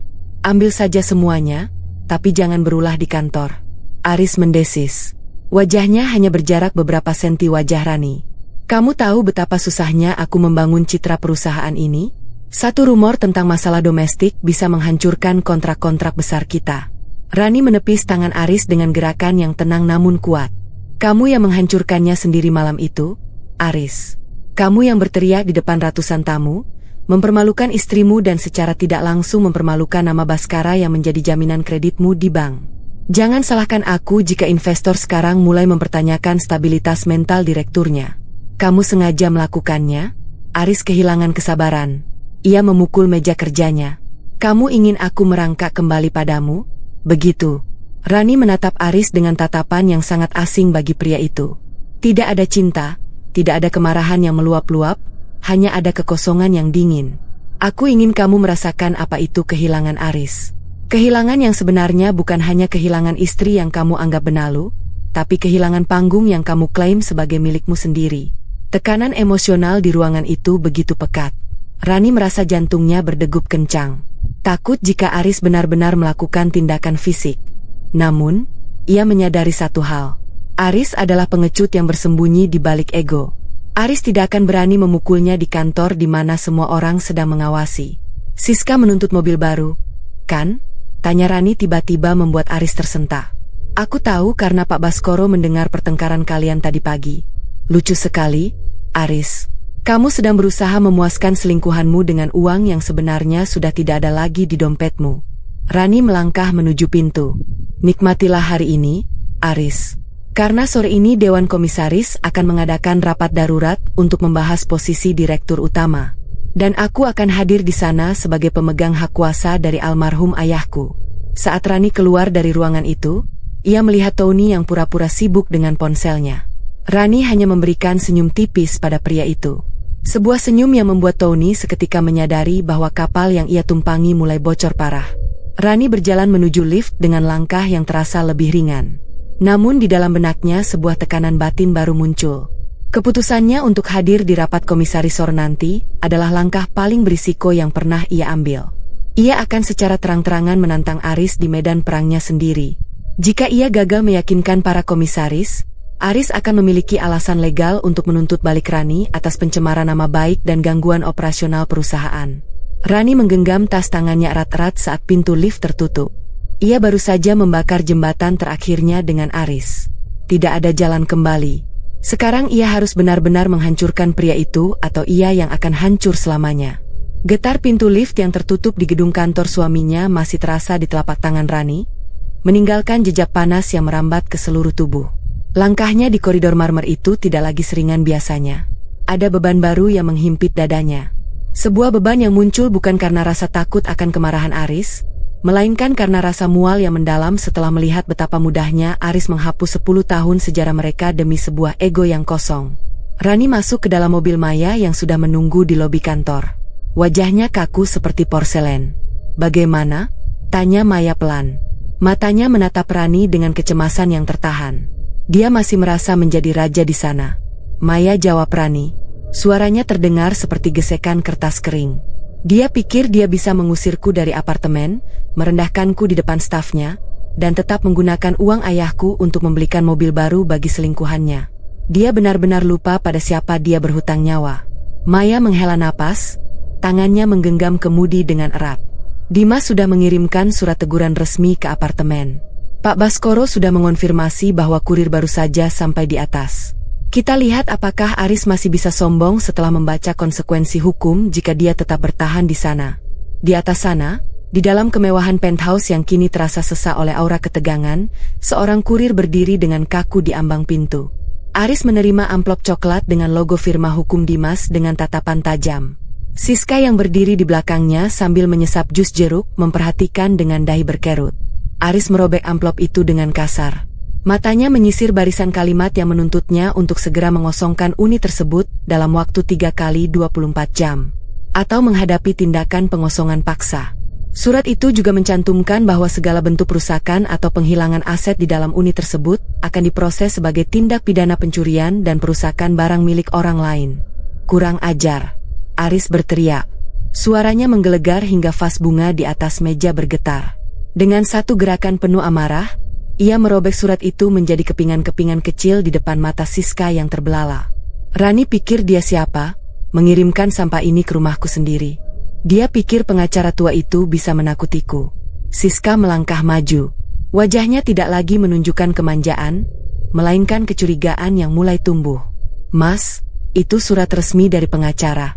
Kalau mereka benar-benar punya dasar hukum untuk mengusir kita, bagaimana dengan rencana kita menata ulang tempat ini? Bagaimana dengan mobil yang kamu janjikan? Kamu bilang semua ini atas namamu." Aris menoleh, matanya merah karena emosi yang meluap. "Diam, Siska, kamu tidak tahu apa-apa. Ini hanya gertakan dari wanita yang sakit hati karena dicampakan. Aku yang membangun semua ini. Aku yang bekerja siang malam." Aris tidak sadar bahwa di balik kemarahan itu, ia sedang menutupi ketakutan yang luar biasa. Ia tahu bahwa ia tidak pernah membayar kembali 1 rupiah pun dari modal awal yang diberikan almarhum ayah Rani. Ia menganggap uang itu sebagai mahar yang sudah seharusnya ia terima karena telah menikahi Rani. Di sisi lain kota, di ruang arsip firma hukum Dimas yang dingin dan berbau kertas tua, Rani duduk dikelilingi oleh tumpukan map yang baru saja dikeluarkan dari brankas penyimpanan. Ia tidak sendirian. Di hadapannya duduk Pak Gunawan, mantan kepala akuntan di perusahaan ayah Rani yang kini sudah pensiun, namun tetap setia menjaga rahasia keluarga Baskara. Pak Gunawan adalah pria dengan raut wajah teduh, namun memiliki ingatan yang sangat tajam mengenai angka. "Ibu Rani," Pak Gunawan memulai. Suaranya serak namun mantap. "Ayah ibu Pak Baskara adalah orang yang sangat teliti. Beliau mencintai Pak Aris seperti anak sendiri, tapi beliau tidak buta. Lihat dokumen ini." Pak Gunawan menyodorkan sebuah buku besar yang sudah sedikit menguning. Di sana tercatat aliran dana sebesar miliar yang ditransfer ke rekening perusahaan baru Aris 10 tahun yang lalu. Namun di bawahnya terdapat klausul kecil yang ditandatangani oleh Aris di atas materai. Rani membaca klausul itu dengan jantung yang berdegup kencang. Modal ini bersifat pinjaman wajib bayar dengan jangka waktu 10 tahun. Jika dalam jangka waktu tersebut debitur melakukan tindakan yang mencemarkan nama baik keluarga kreditor atau terjadi perceraian karena kesalahan debitur, maka seluruh aset perusahaan debitur akan beralih menjadi milik sah ahli waris kreditor sebagai bentuk pelunasan seketika. Rani menutup mulutnya dengan tangan. Air mata yang sejak tadi ia tahan akhirnya jatuh juga. Bukan karena sedih, tapi karena ia baru menyadari betapa ayahnya telah meramalkan hal ini. Ayahnya telah menyiapkan jaring pengaman bagi Rani bahkan sebelum pernikahan itu dimulai. Rani selama ini mengira Aris adalah pria yang hebat karena berhasil mengembangkan bisnisnya sendiri. Namun kenyataannya Aris hanyalah seorang pengelola yang bekerja menggunakan modal dan jaminan nama besar ayahnya. Jadi selama 10 tahun ini dia tidak pernah benar-benar memiliki perusahaan itu. Bisik Rani. Secara administratif dia direkturnya, tapi secara kepemilikan modal dia hanya memegang 10% saham kosong. Rani timpal Dimas yang baru saja masuk ruangan dan masa 10 tahun itu jatuh tempo tepat bulan depan. Dengan kejadian semalam, kita punya alasan kuat untuk melakukan penarikan modal secara total. Aris akan kehilangan kantor, apartemen, dan semua fasilitasnya sekaligus. Rani menarik napas panjang. Ketenangan yang menakutkan kembali menyelimuti wajahnya. Ia melihat kepingan puzzle itu kini menyatu. Aris telah meremahkannya, menganggapnya hanya sebagai penghias rumah yang tidak tahu apa-apa tentang angka. Sekarang Rani memegang kunci untuk membuat Aris menjadi gelandangan dalam satu malam. Namun di tengah kepuasan itu, Rani merasakan tekanan batin yang baru. Ia menyadari bahwa selama 10 tahun ini cintanya didasarkan pada kebohongan yang sistematis. Aris menikahinya bukan hanya karena cinta, tapi mungkin karena ia tahu Wani adalah jalan pintas menuju kekayaan. Rasa dikhianati ini jauh lebih sakit daripada saat diusir dari apartemen. Rani berdiri, matanya menatap tajam ke arah dokumen di atas meja. Paman Dimas, Pak Gunawan, aku tidak ingin menunggu sampai bulan depan. Maksudmu? Tanya Dimas. Besok aku akan menemui Siska secara pribadi, ucap Rani. Suaranya tenang, namun mengandung ancaman. Aku ingin dia tahu bahwa pria yang dia puja sebagai miliarder sukses sebenarnya hanyalah seorang peminjam yang sudah jatuh tempo. Aku ingin melihat apakah cintanya tetap ada saat hartanya menghilang. Rani mengambil sebuah salinan dokumen perjanjian modal itu. Ia melipatnya dengan rapi dan memasukkannya ke dalam tas. Keputusannya untuk menemui Siska adalah langkah yang sangat berisiko. Ia bisa saja diserang secara fisik oleh Siska yang emosional atau Aris bisa menuduhnya melakukan intimidasi. Namun, Rani sudah tidak peduli. Ia ingin menghancurkan fondasi hubungan mereka dari dalam sebelum ia meruntuhkan bangunannya secara hukum. Malam itu, Rani kembali ke hotelnya. Ia menatap ke arah penthouse yang lampunya masih menyala. Di sana, Aris mungkin sedang merayakan kemenangannya dengan merobek surat peringatan. Tidak menyadari bahwa Rani baru saja menarik sumbu bom yang akan meluluh lantakkan dunianya besok pagi. Pagi itu, langit di luar jendela hotel tampak muram. Tertutup kabut tipis yang seolah enggan beranjak. Rani duduk di kursi kayu dekat jendela. Jemarinya mengusap permukaan halus map hitam yang berisi bukti-bukti kebohongan Aris selama 10 tahun. Rasa mual yang ia rasakan kemarin setelah mengetahui bahwa Aris hanya menumpang di perusahaan ayahnya masih menyisakan pahit di pangkal lidah. Namun ada sedikit bagian kecil di hatinya yang masih berdenyut. Sebuah sisa rasa kasihan yang menyedihkan. Sebuah memori tentang bagaimana Aris pernah memeluknya erat saat mereka kehilangan calon bayi di tahun kedua pernikahan mereka. Ketukan di pintu kamar hotel memecah keheningan yang menyesakkan itu. Rani mengerutkan kening. Ia tidak memesan layanan kamar dan Maya berjanji baru akan datang siangnya. Saat ia membuka pintu, napasnya tertahan. Bu Sarah berdiri di sana. Ibu mertuanya itu tampak sangat kontras dengan kemewahan lobi hotel di bawah. Ia mengenakan kerudung sutra mahal dan menenteng tas bermerek yang Rani tahu adalah hadiah ulang tahun dari Aris tahun lalu. Uang yang sebenarnya berasal dari dividen perusahaan keluarga Baskara. Wajah Bu Sarah tidak menunjukkan penyesalan, melainkan sebuah tekad yang dingin dan manipulatif. "Boleh ibu masuk?" tanya Bu Sarah tanpa menunggu jawaban. Ia melangkah masuk. Matanya menyapu ruangan kamar hotel yang tidak terlalu luas itu dengan pandangan meremehkan. "Kasihan sekali kamu, Rani, dari penthouse ke kamar hotel seperti ini. Ini yang terjadi kalau seorang istri terlalu keras kepala dan tidak mau mendengar nasihat orang tua." Rani menutup pintu perlahan. Tangannya sedikit gemetar. "Ibu tahu dari mana saya di sini?" Aris yang memberitahu. "Dia mencemaskanmu sebenarnya." Dusta Bu Sarah dengan lancar. Ia duduk di tepi tempat tidur melipat tangannya di atas tas. "Rani, ibu datang ke sini bukan untuk berdebat. Ibu datang sebagai orang tua yang ingin melihat keluarga ini tenang kembali. Ibu ingin kamu mengalah." Rani tertawa hambar. Sebuah suara yang terdengar asing di telinganya sendiri. "Mengalah? Ibu melihat sendiri bagaimana putra ibu mempermalukan saya di depan ratusan orang. Dia mengusir saya dari rumah yang merupakan warisan ayah saya sendiri dan ibu minta saya mengalah." Bu Sarah menghela napas panjang, pura-pura bersabar. "Itu hanya emosi sesaat. Rani, laki-laki itu punya ego. Kalau kamu tidak terlalu kaku dan membosankan, Aris tidak akan mencari pelarian. Tapi sekarang situasinya sudah berbeda. Ada kepentingan yang lebih besar daripada sekadar harga dirimu." Bu Sarah menatap Rani dalam-dalam. Sorot matanya berubah menjadi tajam dan penuh penekanan. "Siska sedang hamil. Dia mengandung cucu ibu. Darah daging Aris yang selama 10 tahun ini tidak bisa kamu berikan. Dunia seolah berhenti berputar bagi Rani. Kalimat itu menghantamnya lebih keras daripada teriakan Aris di malam pesta itu. Perutnya terasa melilit dan untuk sesaat ia merasa oksigen di ruangan itu mendadak hilang. 10 tahun ia berjuang menjalani berbagai program kehamilan yang menyakitkan, menahan tangis setiap kali melihat hasil tes negatif.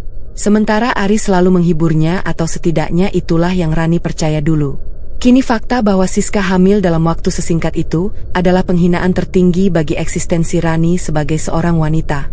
Dia hamil, bisik Rani. Suaranya nyaris hilang. Iya, 3 minggu, jawab Bu Sarah dengan nada bangga yang tak disembunyikan. Jadi, ibu minta tolong padamu.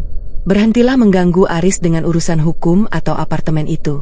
Biarkan Aris fokus pada calon bayinya. Siska butuh ketenangan. Dia masih muda dan manja, tidak sekuat kamu. Kalau kamu benar-benar pernah mencintai Aris, biarkan dia bahagia. Lepaskan apartemen itu untuk mereka. Anggap saja sebagai sedekah untuk cucu ibu. Rani terdiam. Ia merasakan sesuatu di dalam dirinya. Retak lalu hancur menjadi debu.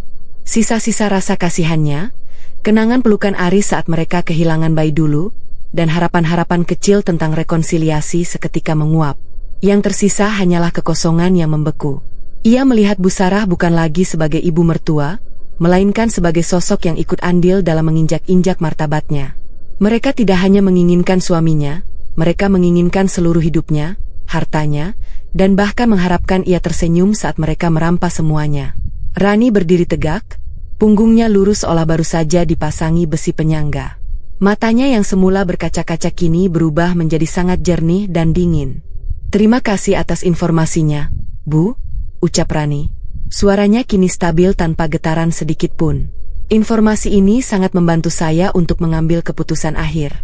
Bu Sarah tersenyum tipis, mengira manipulasinya berhasil.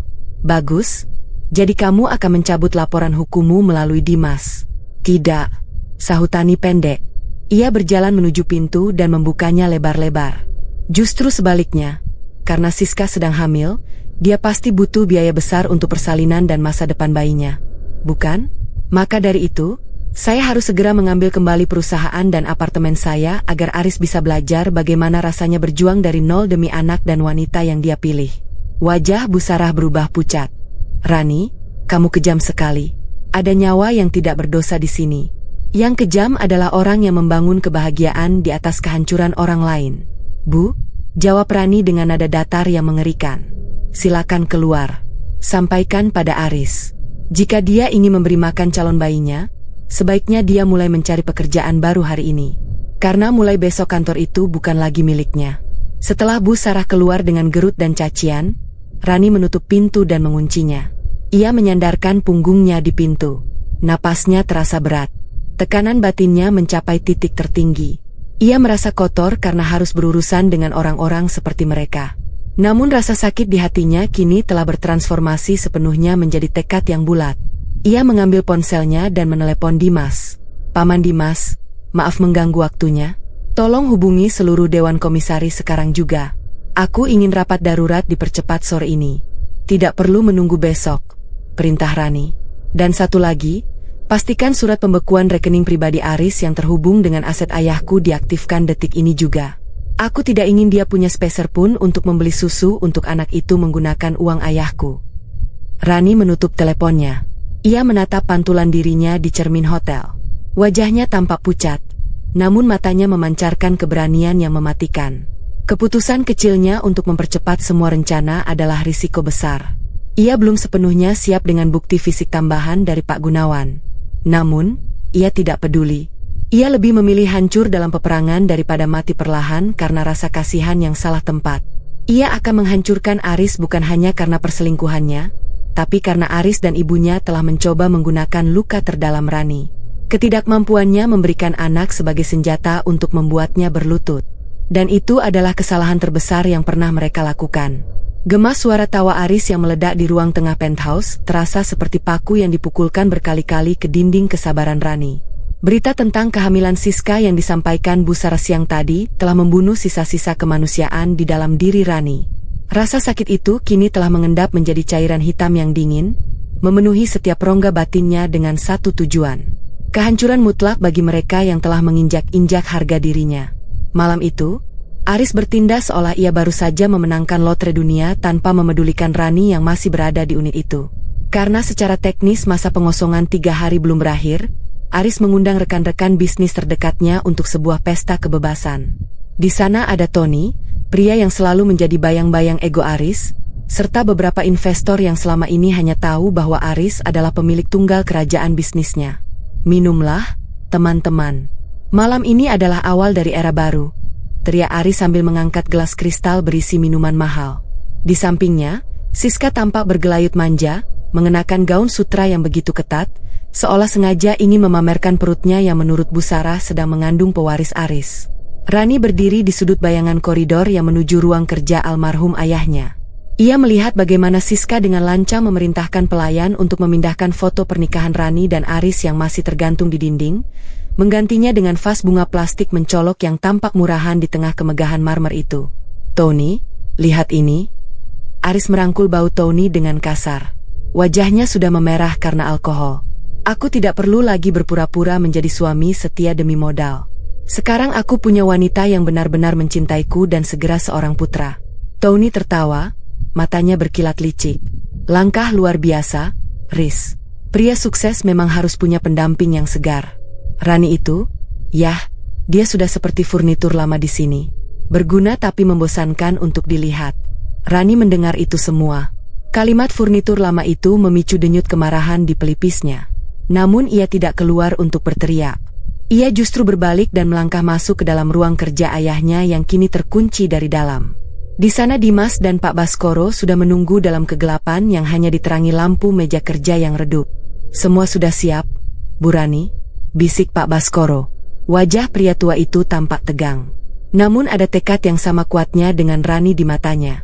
Ia telah mempertaruhkan posisinya malam ini dengan mematikan sensor alarm pintu layanan agar Dimas bisa masuk tanpa terdeteksi oleh Aris atau Siska. Dimas menyodorkan tumpukan dokumen yang sudah rapi dalam map kulit. "Ini adalah akta penarikan modal secara menyeluruh. Saya juga sudah berkoordinasi dengan bank." Begitu ibu memberikan tanda tangan terakhir di atas berkas ini, seluruh sistem operasional kantor Aris akan terkunci. "Dan untuk apartemen ini, saya membawa surat perintah pengosongan seketika karena pelanggaran klausul moralitas yang ada di sertifikat hibah ayah Anda."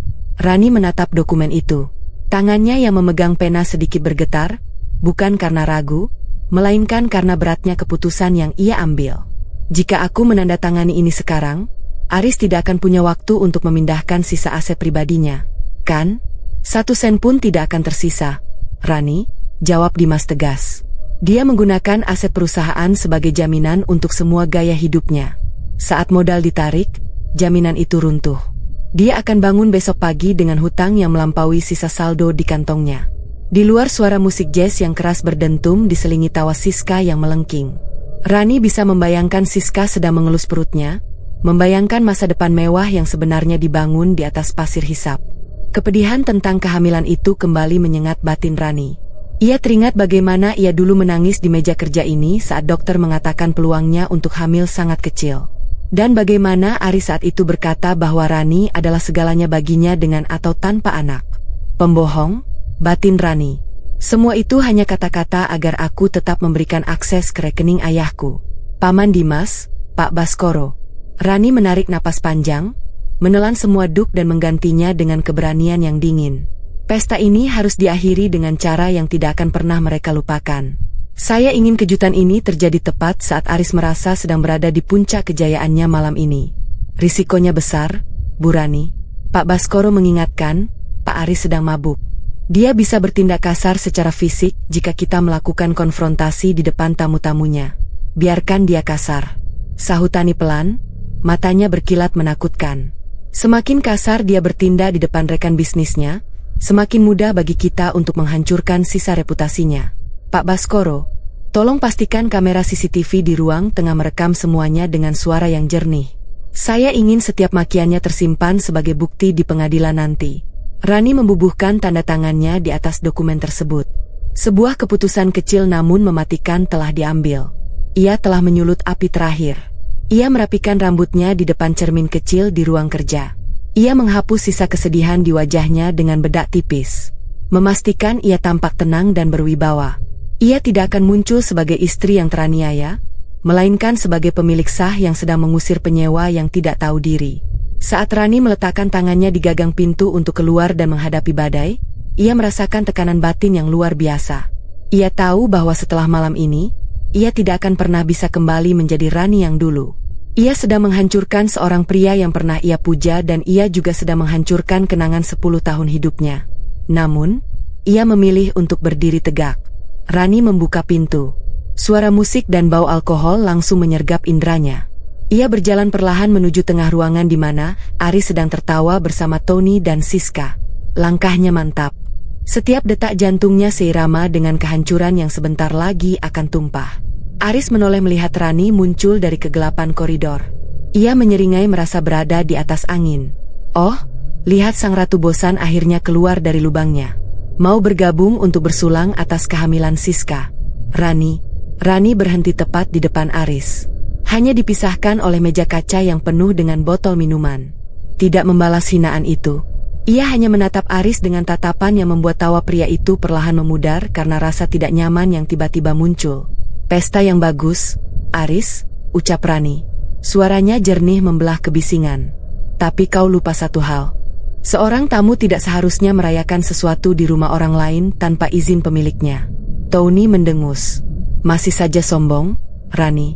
Terimalah kenyataan. Aris sudah tidak butuh kamu lagi. Rani tersenyum tipis. Sebuah senyuman yang membuat bulu kuduk Pak Baskoro yang mengawasi dari kejauhan meremang. Ia memberi isyarat kecil ke arah koridor. Dan saat itulah Dimas melangkah keluar dengan map kulit di tangannya diikuti oleh 2 orang petugas keamanan gedung yang berbadan tegap. Tekanan emosional di ruangan itu mendadak berubah. Aris yang mabuk mulai merasa ada sesuatu yang salah. Ia meletakkan gelasnya dengan kasar. Apa-apaan ini, Rani?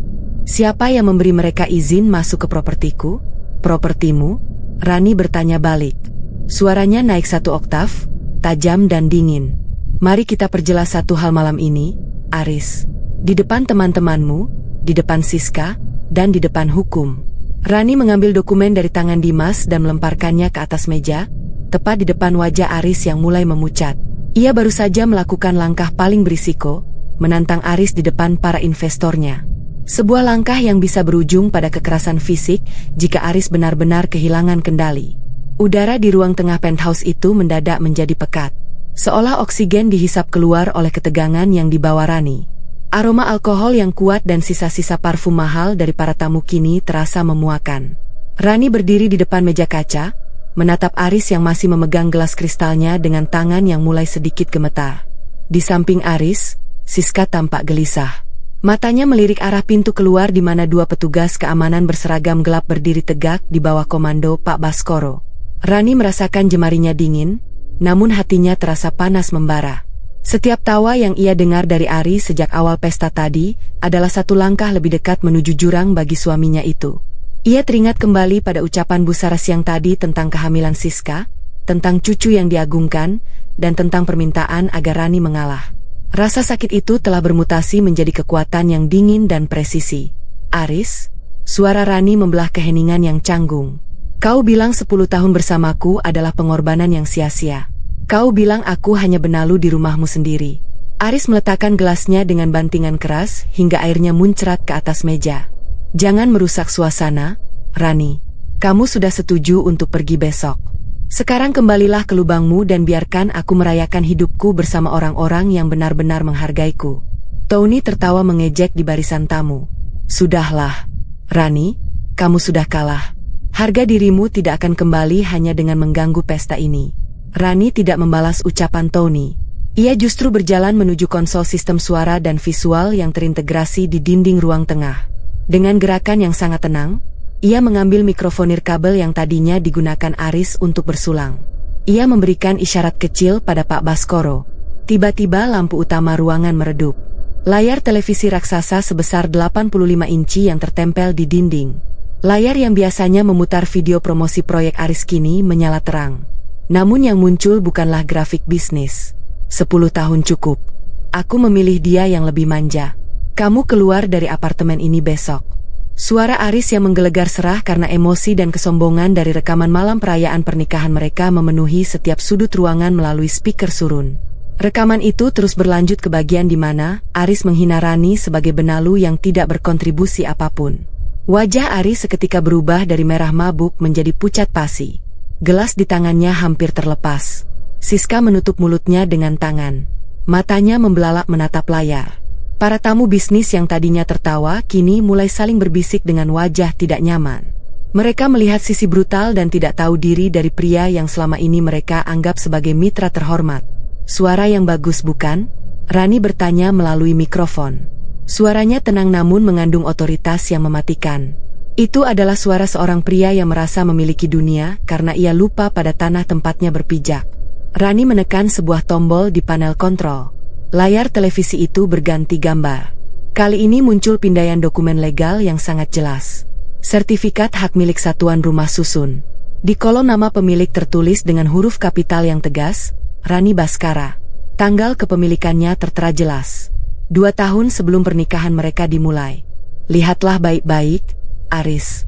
Dan kalian semua, rekan bisnis Aris yang terhormat. Rani melanjutkan. Langkahnya perlahan mendekati Aris yang kini tampak kerdil di tengah kemewahan itu. Apartemen ini adalah warisan murni dari ayahku. Aris tidak pernah mengeluarkan sepeser pun untuk membeli unit ini. Selama 10 tahun ini, dia hanya seorang penghuni yang menumpang atas dasar belas kasihku sebagai seorang istri. Itu bohong. Dokumen itu pasti palsu. Aris berteriak. Suaranya pecah karena panik. Ia mencoba menerjang Rani untuk merebut mikrofon. Namun, kedua petugas keamanan dengan sigap menghadangnya. Aris terhuyung ke belakang, jatuh terduduk di atas sofa bludru yang baru saja dipesan Siska. Dimas melangkah maju membuka map kulitnya di bawah lampu sorot ruangan. Saya Dimas, pengacara sah keluarga Baskara. Saya di sini untuk mengonfirmasi bahwa seluruh aset fisik yang ada di gedung ini adalah milik Ibu Rani. Kami juga memegang surat perjanjian hibah bersyarat yang menyatakan bahwa hak huni Bapak Aris gugur seketika saat terjadi pengkhianatan dalam pernikahan. Ruangan menjadi sunyi senyap. Sesunyi kuburan. Tony yang tadinya paling keras mengejek kini menunduk pura-pura memeriksa ponselnya mencoba menjauhkan diri dari Ari seolah pria itu mengidap penyakit menular. Rani menatap Siska yang kini tampak gemetar. Dan untukmu Siska, kau tadi memerintah pelayan untuk membuang foto-fotoku karena ingin menata ulang rumahmu. Sayangnya kau baru saja memesan interior untuk rumah yang tidak akan pernah kau tinggali. Rani merasakan kepuasan yang pahit. Di balik kemenangannya ini, ada rasa perih yang luar biasa saat melihat pria yang pernah ia cintai sepenuh hati kini hancur di depan matanya sendiri. Namun ia tidak boleh goyah. Pengungkapan ini hanyalah permulaan. Aris, kau bilang aku benalu. Rani mendekatkan mikrofon ke bibirnya. Matanya menatap tajam ke dalam mata Aris yang kini berkaca-kaca karena amarah dan malu. Kenyataannya, akulah pohon yang selama ini memberimu teduh dan malam ini, aku memutuskan untuk menggugurkan semua daunmu. Aris berdiri dengan gemetar mencoba mencari dukungan dari rekan-rekannya. Tony, kalian dengar itu? Dia ingin menghancurkanku. Ini hanya urusan rumah tangga. Jangan dengarkan dia. Namun tidak ada satun tamu yang membela. Mereka adalah orang bisnis. Mereka tahu bahwa berpihak pada Aris sekarang berarti berpihak pada pria yang sudah kehilangan akses terhadap aset dan jaminan dari keluarga Baskara. Pesta ini sudah berakhir, ucap Rani tegas. Silakan semua tamu meninggalkan ruangan ini sekarang juga. Pak Baskoro akan mengantar kalian keluar.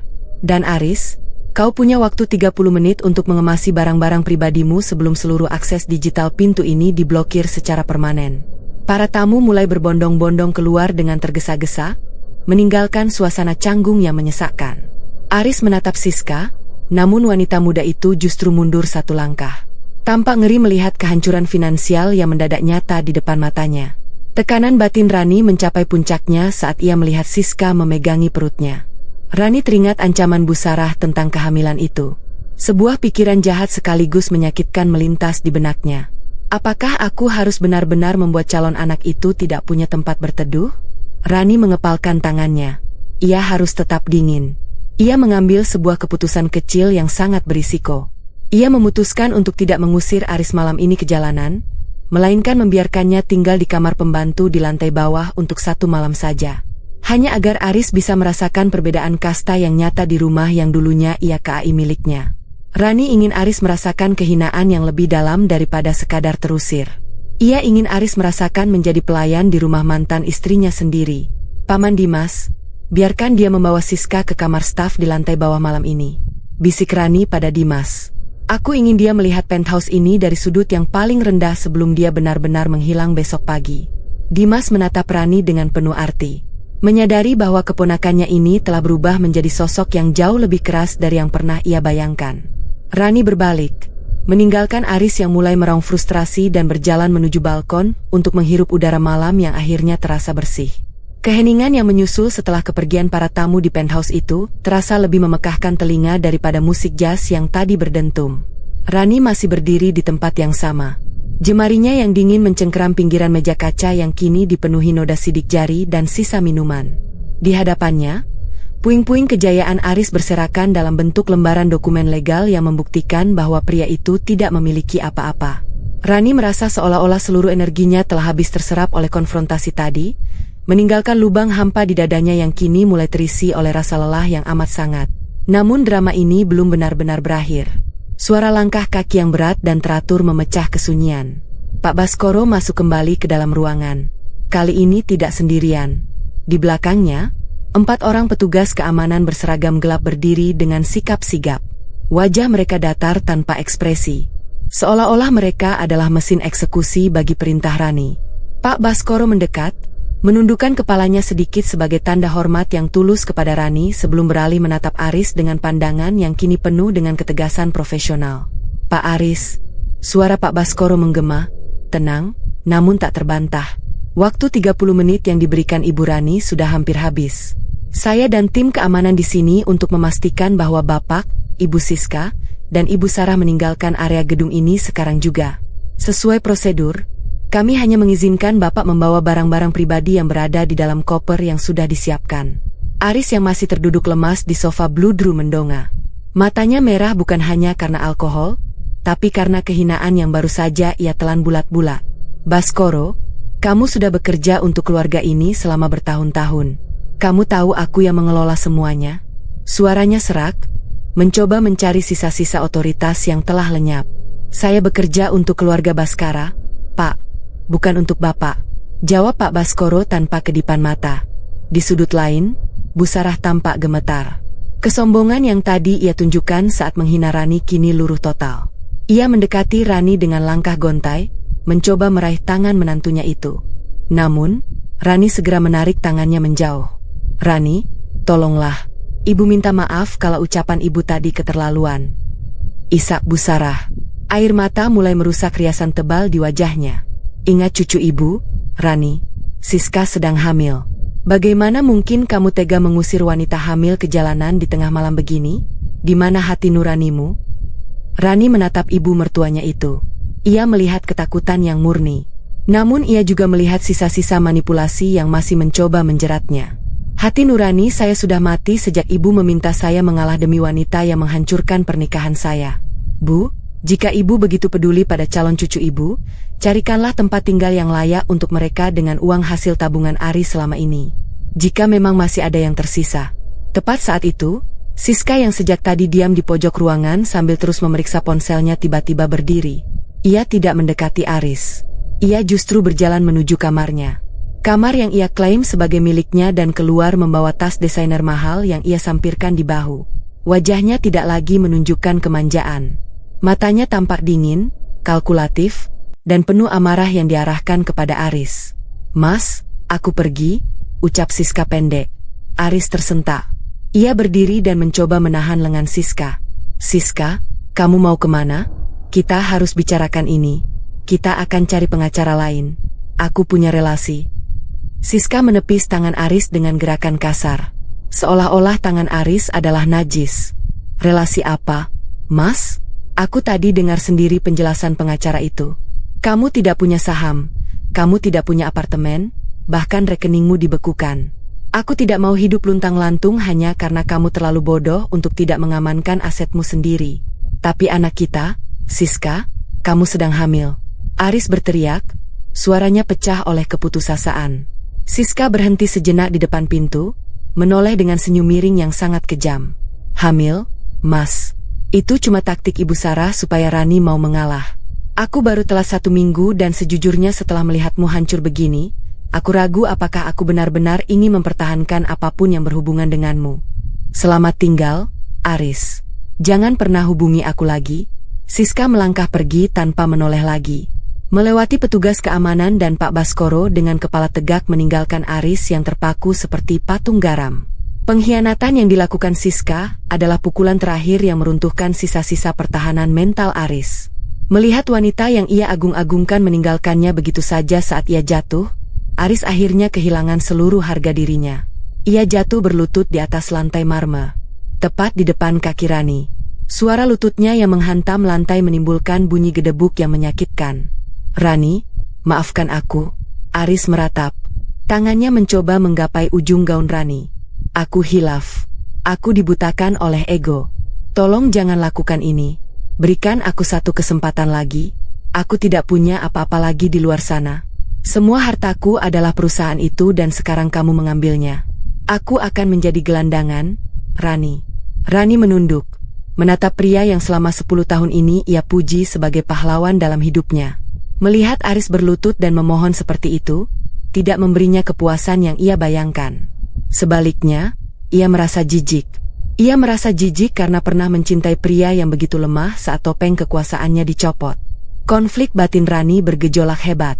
Ada sisa rasa kemanusiaan yang memintanya untuk memberikan sedikit belas kasihan. Namun ingatan tentang setiap hinaan yang ia terima selama 10 tahun terakhir membungkam suara itu. "Bangun, Aris," ucap Rani dengan suara yang sangat rendah. "Berdirilah dengan sisa martabat yang kau punya. Jika masih ada, kau bilang aku benalu, kan?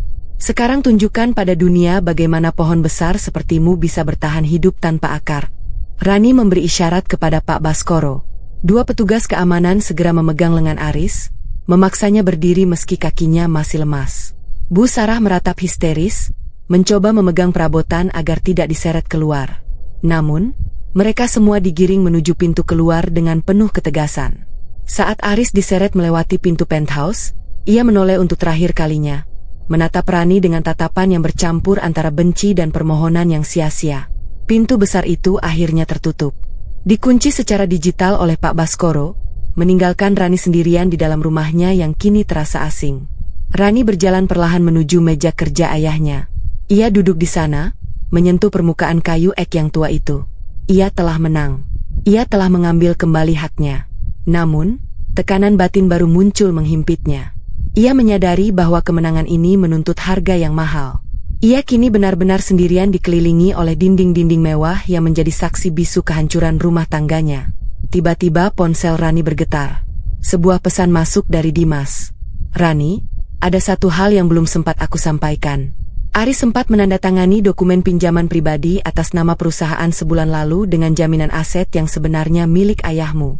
Jika ini tidak segera diselesaikan, kreditor akan menuntutmu sebagai ahli waris pemilik aset. Kita harus bergerak cepat sebelum besok pagi." Rani memejamkan mata, memijat pelipisnya. Keputusan kecilnya untuk menghancurkan Aris secara total ternyata membuka kotak Pandora masalah keuangan yang lebih rumit. Ia menyadari bahwa untuk benar-benar bebas, ia mungkin harus mengambil risiko hukum yang lebih besar yang bisa membahayakan reputasi keluarganya sendiri. Matahari pagi merayap pelan di ufuk timur, membiaskan cahaya keemasan yang menembus kaca-kaca besar penthouse yang kini sunyi senyap. Rani berdiri di balkon, membiarkan angin pagi yang dingin menerpa wajahnya yang pucat namun tenang. 10 tahun yang lalu, di tempat yang sama, ia berdiri dengan gaun pengantin menatap langit Jakarta dengan harapan setinggi bintang. Pagi ini pemandangannya masih sama, namun wanita yang berdiri di sana telah menjelma menjadi sosok yang sama sekali berbeda. Keheningan di dalam unit mewah itu terasa ganjil setelah badai yang memporak-porandakan segalanya semalam. Tidak ada lagi tawa sombong Aris, tidak ada lagi rengekan manja Siska, dan tidak ada lagi sindiran tajam Bu Sarah. Yang tersisa hanyalah jejak kaki di atas karpet mahal dan aroma alkohol yang mulai memudar. Rani menarik napas panjang, merasakan paru-parunya terisi udara yang benar-benar bersih untuk pertama kalinya dalam 1 dekade. Beban tak kasat mata yang selama ini menghimpit pundaknya, beban untuk menjadi istri sempurna, beban untuk menjaga ego suami yang rapuh telah terangkat sepenuhnya. Suara langkah kaki yang tenang mendekat dari arah ruang tamu. Rani tidak perlu menoleh untuk tahu siapa itu aroma kopi hitam dan langkah kaki yang mantap itu milik Dimas. Semua dokumen sudah siap di meja kerja ayahmu, Rani, ujar Dimas dengan ada suara yang penuh rasa hormat. Pria itu berdiri di ambang pintu balkon, memberikan ruang bagi Rani untuk menikmati kesendiriannya sejenak. Pak Baskoro juga sudah mengonfirmasi bahwa seluruh akses digital telah diperbarui. Aris tidak akan bisa mendekat dalam radio 100 m dari gedung ini tanpa memicu alarm keamanan. Rani berbalik perlahan, menatap Dimas dengan senyum tipis yang tulus. Terima kasih, Paman. Terima kasih sudah menjaga amanah ayah sampai sejauh ini. Mereka berjalan menuju ruang kerja kayu ek yang legendaris itu. Di atas meja, sebuah map biru berisi surat cerai dan dokumen pengalihan kekuasaan direksi perusahaan telah menanti. Rani duduk di kursi yang dulu milik ayahnya, merasakan kekuatan dari kayu tua itu merambat ke jemarinya. Rani, sebelum kamu menandatangani ini, ada satu hal yang harus kamu ketahui. Dimas menjeda, wajahnya tampak sedikit berat. Mengenai pinjaman pribadi yang dilakukan Aris sebulan lalu, dia menjaminkan aset kantor untuk hutang sebesar R2 miliar kepada pihak ketiga. Secara hukum, karena kamu mengambil alih perusahaan, hutang itu kini berada di pundakmu jika kita tidak menempuh jalur pidana terhadap Aris. Rani menatap dokumen itu tanpa kedipan. Jika aku menuntutnya secara pidana untuk kasus penipuan ini, berapa lama prosesnya? Lama. Dan nama keluarga Baskara akan kembali terseret ke meja hijau. Media akan menguliti setiap detail pernikahan kalian yang gagal, jawab Dimas jujur. Rani terdiam sejenak. Batinnya bergejolak. Selama 10 tahun ia melindungi nama Aris, menutupi kekurangannya, dan membangun citranya. Sekarang ia dihadapkan pada pilihan menghancurkan Aris sampai ke dasar penjara, namun dengan risiko mempermalukan warisan ayahnya atau menyelesaikan semuanya dengan tenang meskipun ia harus menelan kerugian finansial yang besar. Ia teringat wajah Aris yang berlutut dan memohon semalam. Pria itu tidak lagi tampak seperti singa, melainkan seperti tikus yang terjepit. Kehamilan palsu Siska, manipulasi Busarah, dan pengkhianatan Aris adalah sampah masa lalu yang tidak ingin ia bawa satu detik pun ke masa depannya. Aku akan membayar hutang itu, Paman, ucap Rani tegas. Gunakan dana cadangan pribadiku. Aku tidak ingin ada satuun benang merah yang menyambungkan namaku namanya lagi. 2 miliar adalah harga yang murah untuk membeli kebebasan mutlak dari seorang pengkhianat. Dimas mengangguk perlahan, tampak bangga dengan kedewasaan Rani. Rani mengambil pena perak milik ayahnya, menarik napas dalam, dan membubuhkan tanda tangan di atas surat cerai. Goresan tinta itu terasa begitu ringan. Seolah ia baru saja memutuskan rantai besi yang telah lama berkarat di kakinya. Selesai, gumam Rani. Tepat saat itu, Maya masuk dengan membawa nampan berisi sarapan sederhana. Ia melihat pemandangan di ruang kerja dan seketika meletakkan nampan itu untuk memeluk Rani erat-erat. Maya menangis, namun Rani tidak. Air matanya sudah habis di malam pesta itu. Kamu hebat, Rani. Kamu benar-benar melakukannya. Bisik Maya terisak. Aku hanya mengambil kembali apa yang memang milikku. Maya termasuk harga diriku, sahut Rani. Rani berdiri dan berjalan menuju jendela besar yang menghadap ke jalanan di bawah. Ia melihat sebuah taksi tua berhenti di depan gerbang apartemen. Dari kejauhan, ia bisa melihat Aris keluar dari pos keamanan. Mungkin ia mencoba kembali untuk mengambil barang yang tertinggal, namun ditolak mentah-mentah oleh tim Pak Baskoro. Aris tampak lusuh, berdiri di pinggir jalan dengan koper pecah yang dibawa petugas keamanan semalam. Tidak ada Siska di sampingnya, tidak ada mobil mewah. Hanya seorang pria parubaya yang kini harus menghadapi kenyataan bahwa ia bukan siapa-siapa tanpa wanita yang ia hina sebagai benalu. Rani menarik gorden, menutup pemandangan itu selamanya. Ia menyadari satu hal yang paling berharga. 10 tahun ini bukanlah kegagalan, melainkan sekolah yang mahal untuk membentuknya menjadi wanita yang tidak akan pernah lagi membiarkan orang lain menentukan nilainya. Namun di tengah rasa lega itu, sebuah tekanan baru muncul di benak Rani. Dimas memberikan sebuah amplop kecil terakhir yang tertinggal di laci terdalam meja ayah Rani. Satu pesan terakhir dari ayahmu, Rani. Beliau meminta ini dibuka hanya setelah kamu benar-benar berdiri sendiri, kata Dimas sebelum pamit keluar bersama Maya. Rani membuka amplop itu dengan tangan gemetar. Di dalamnya terdapat sebuah surat wasiat tambahan yang menyatakan bahwa perusahaan keluarga Baskara sebenarnya sedang berada dalam masa audit investigasi karena ada indikasi penggelapan dana yang dilakukan oleh mendiang ayahnya sendiri bertahun-tahun lalu. Dan Aris sebenarnya digunakan ayahnya sebagai tameng hukum tanpa disadari pria itu. Rani terduduk lemas. Jantungnya berdegup kencang. Ia baru saja mengambil alih kepemilikan penuh atas sebuah perusahaan yang mungkin memiliki noda hitam di masa lalunya. Kemenangan yang ia raih semalam kini terasa jauh lebih berat. Ia baru saja melepaskan diri dari jeratan Aris. Namun kini ia harus menghadapi risiko hukum yang ditinggalkan oleh pahlawan yang paling ia puja, ayahnya sendiri. Rani menatap tanda tangannya di dokumen direksi yang baru saja ia sahkan.